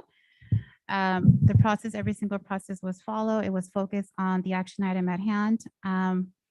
We didn't, go off focus. Interaction with staff. We had, made our comments. It was very nice being able to hear from everybody, feedback and see what the needs are. Decisions were made. Compliance with ground rules were followed. And I think if we look at the time, 9:49, just like Trustee Perez said, we're moving alongside with the business of the district. And then those areas that we feel require additional deliberation, we respectfully deliberate. And, we have differences of opinions, but that's okay. We move forward with the business of the college. Trustee Hirschberg.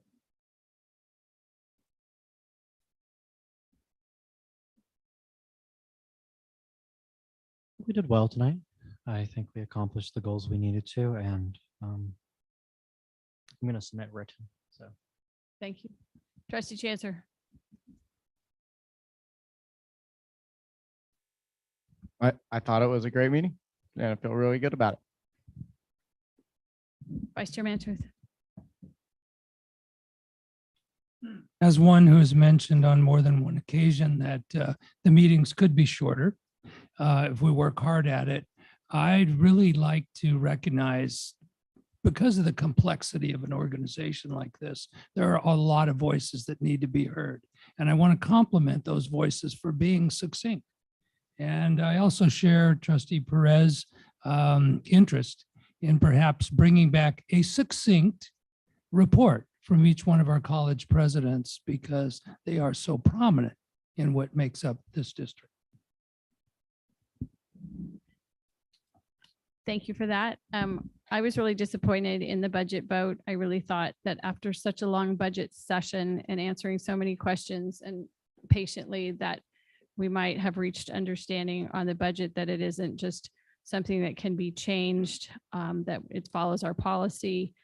And so I was disappointed that our district stands out for having 3-2 budget votes on a regular basis, and most do not. Other than that, and that forces us to backtrack on old issues that we don't have policy on, such as the reserves, but we know we're working towards them. Other than that, I appreciate, again, how succinct people were with the reports that they gave tonight. The mental health services, which is such a serious issue and something we all take so seriously.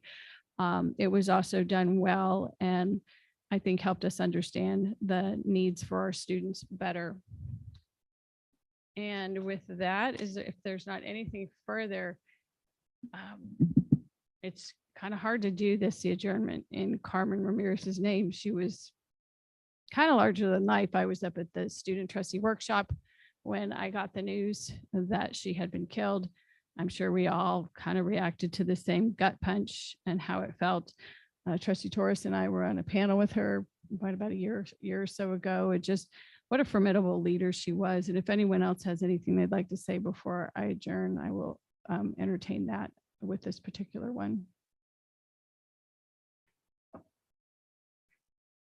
Chairman McKay, I've worked on several projects and issues and actions and movements with Carmen Ramirez for over 40 years, and learned a lot from her.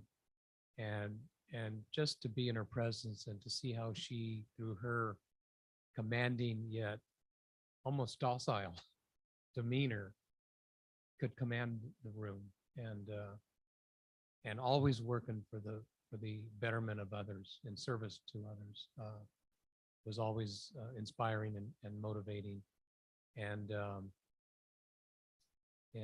you know, even at this moment, at this agenda item, it brings back the feeling upon hearing that news. And you know, it's irrational, but it's part of the processing of the loss. Is there are moments when I want to, you know, pick up the phone and call her, or I'll see her on Facebook, and it's just a memorial.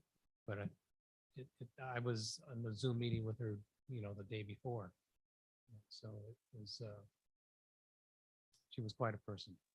That's all. Thank you. And slight little thing in the adjournment on the it's headed. She was not former Ventura County Supervisor. She was Ventura County Supervisor. Yeah, and current president. Yes. Anyone else? Trustee Torres? Being from Oxnard, it was really nice always seeing Carmen. Carmen was very humble, and she would always help build your confidence. And I remember when I first became trustee, I had to go to my first event, and she came and she approached me, congratulated me, super proud, and said encouraging words, and to really own my position, to really own the election, and to walk with that confidence and knowing the responsibilities of being an elected official, and to move forward with that work and that confidence as a woman, as a Chicana woman, to be able to lead the work.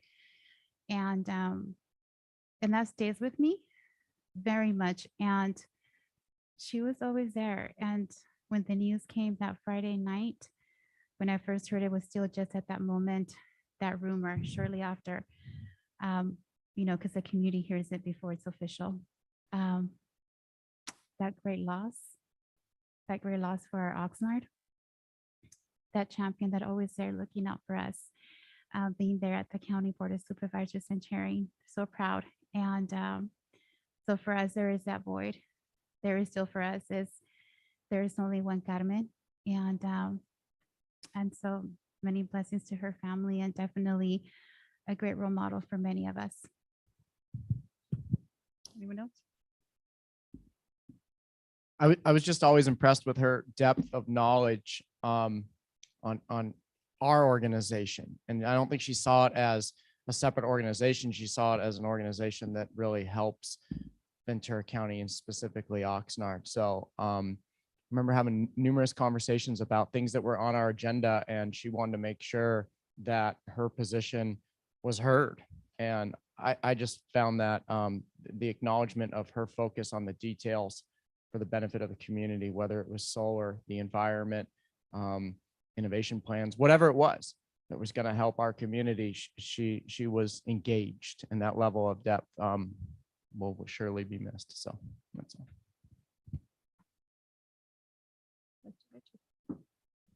I concur with all of the remarks that have just been made. I had the pleasure of working with her and a number of issues. And it didn't really matter whether it was the Ventura County Community Foundation or a small church in Rio. She was there, and she was truly a selfless individual. It was a shock, an absolute shock to hear that news and to know that we lost a person of such quiet power. Well, on that note, I don't think I can say more. She was wonderful. So with that, with her family in mind and in our thoughts. We are adjourned.